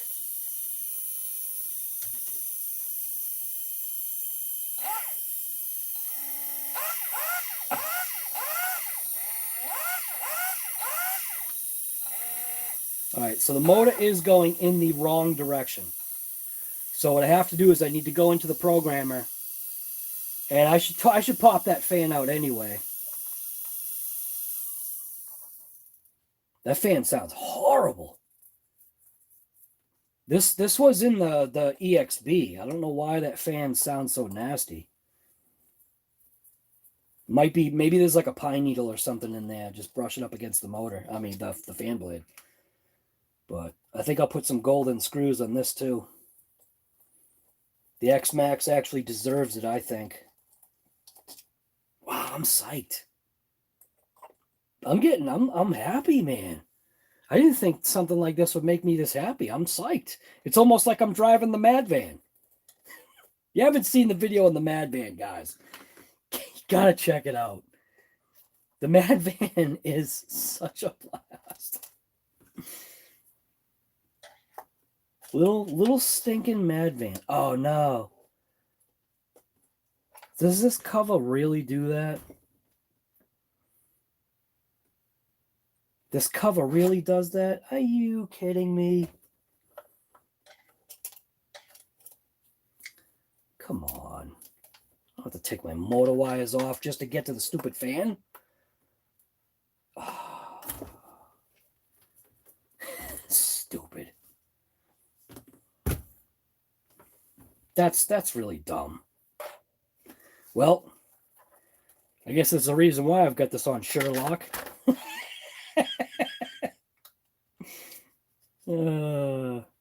Crap. All right. Definitely makes it easier to get to it. But, oh yeah, there was. Check it out. Pine needles. A whole bunch of them. Oh, wait a minute. And a leaf. So that was it. All right. Well, that's pretty harmless. Let's see if the fan fires up now. Much better. Listen to that sound. Isn't that a beautiful sound right there? I think Spectrum had it right. Just by doing that sound. I like that sound. So, all right. Well, let's put this all back in. Make sure that that little ESC wire there. Get the switch out of there. Pop this fan back down. Oh, you know what? Actually, this will make it easier right now to program. So that's the other thing. I've never done a program with the program card.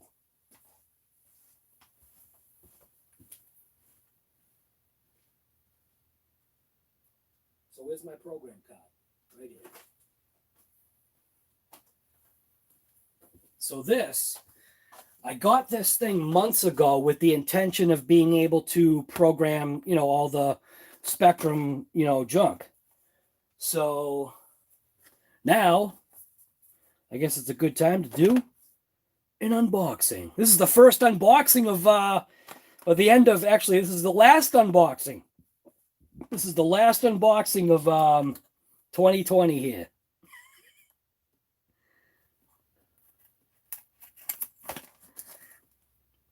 The last unboxing. I could even unbox it.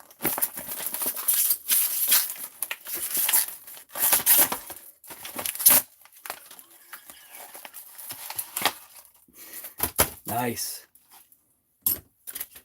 All right. Last unboxing of 2020. Got this little Spectrum thing here with some wires. So it's got that peel off stuff there. Look at that. Nice. So now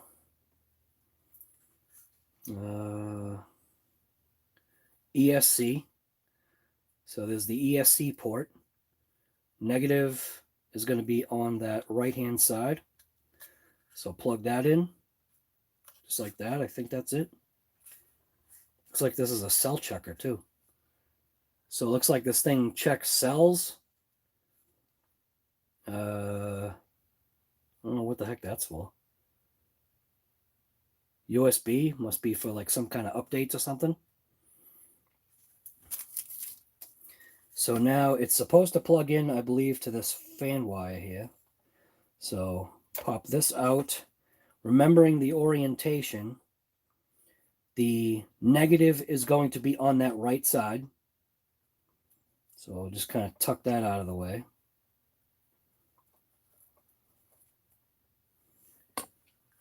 Negative, going to be on that right side.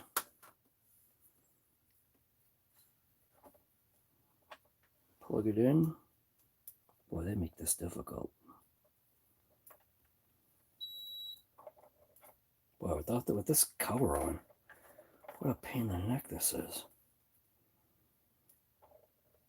Good thing I'm doing it without the cover. I don't think it's going to make a difference, you know, what battery it's got in it. So let's just turn this on and see what happens.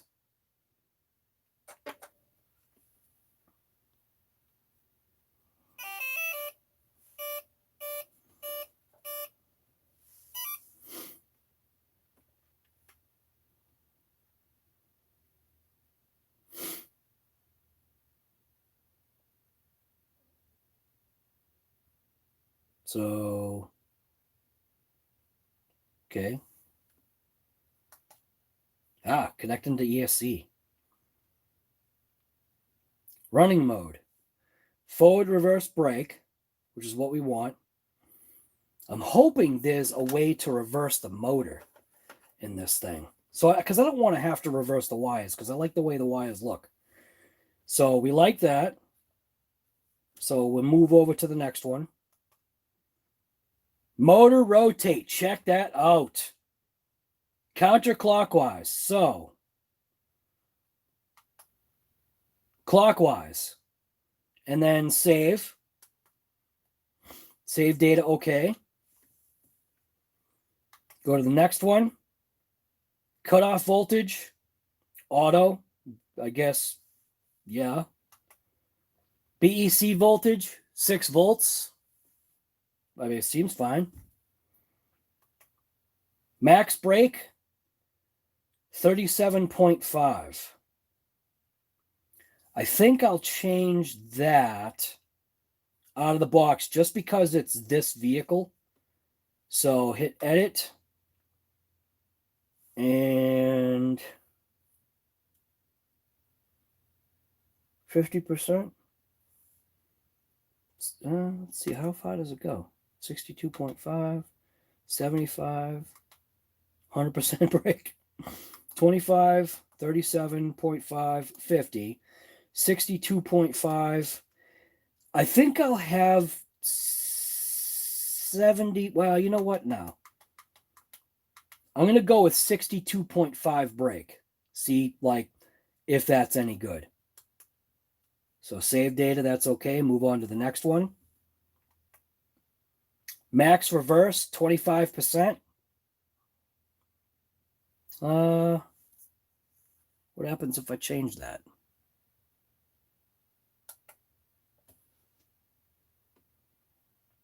Max for maybe 50%. Save that.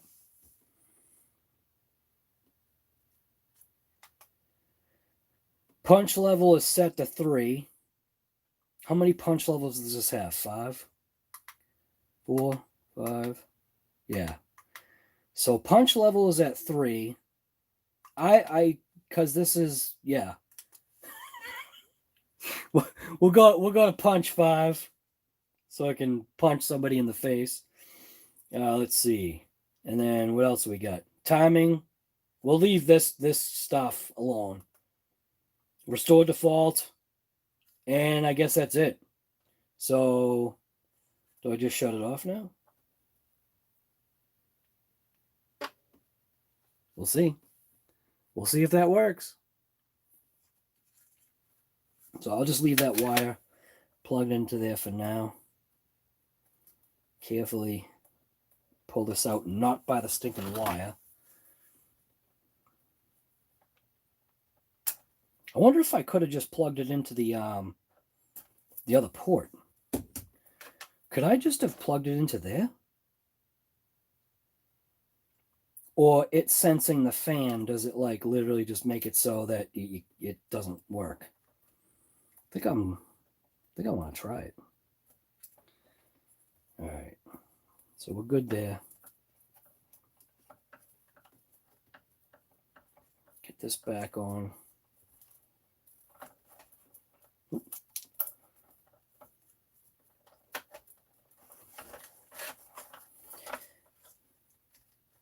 It'll never work.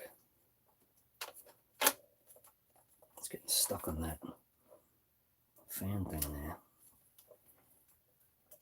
There we go.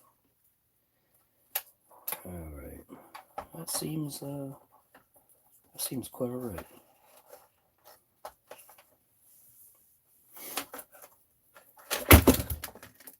So we don't need that in there anymore. Just launched all my motor wires. Is the stream really not working? Seems like it's working. It's working on my end. All right. So that seemed very, very harmless. So what I want to do is I want to make sure my wire stays the way I want it, right in that path.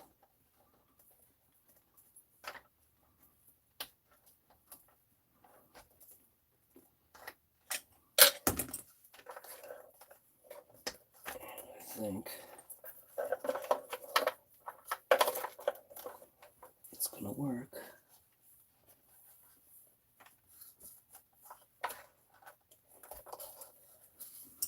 As long as I keep it right in that path. Should be perfect, just like that. And that's in there. Beautiful. All right. So now I'll throw these little fan screws back on.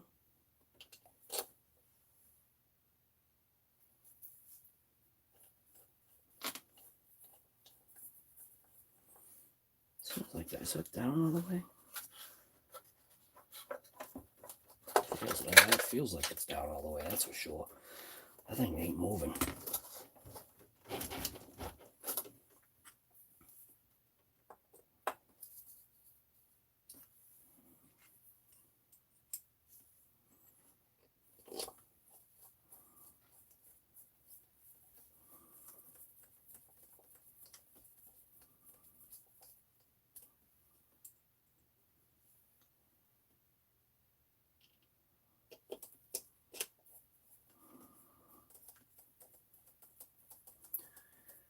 All right.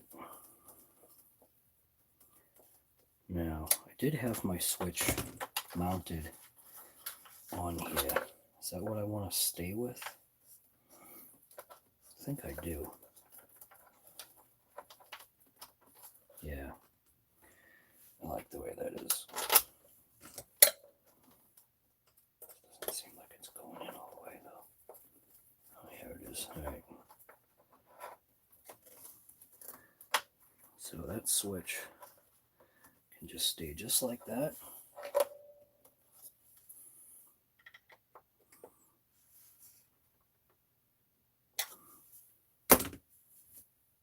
Now, just because, just gonna plug the battery in one more time just to make sure. Just to make sure. Because what I didn't check is I didn't actually check to see if the rotation was correct. It should be.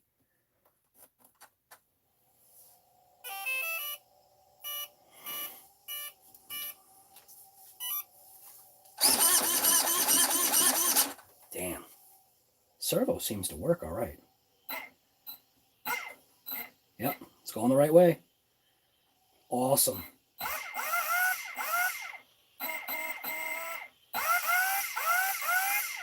Sweet. That's it. Electrified. Shut that off. Now I know I can cap my receiver. So, yep.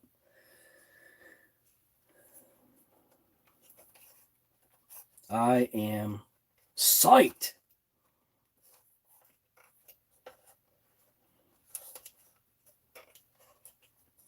Trash bag is being reborn, or has been reborn.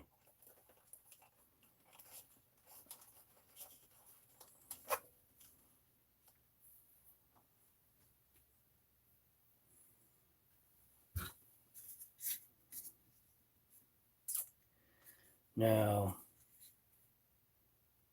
did that thing cap over? No, it doesn't.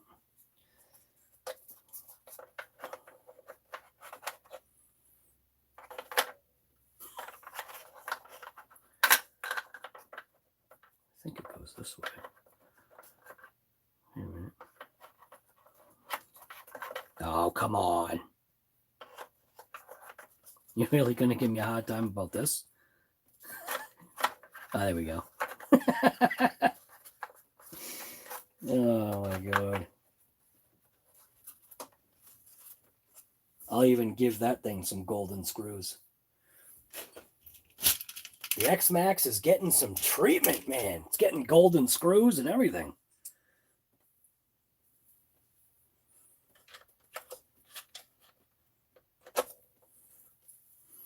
It's getting the golden screw job.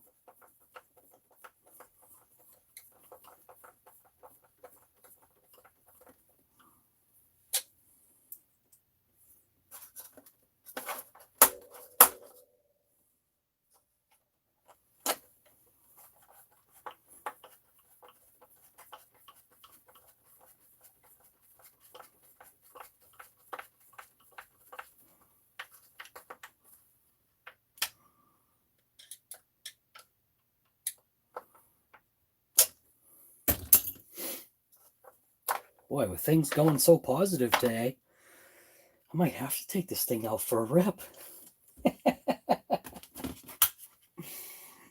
All right. All right. So what I am going to do right now is I'm going to jump in a chat. I'm going to say hello to everybody.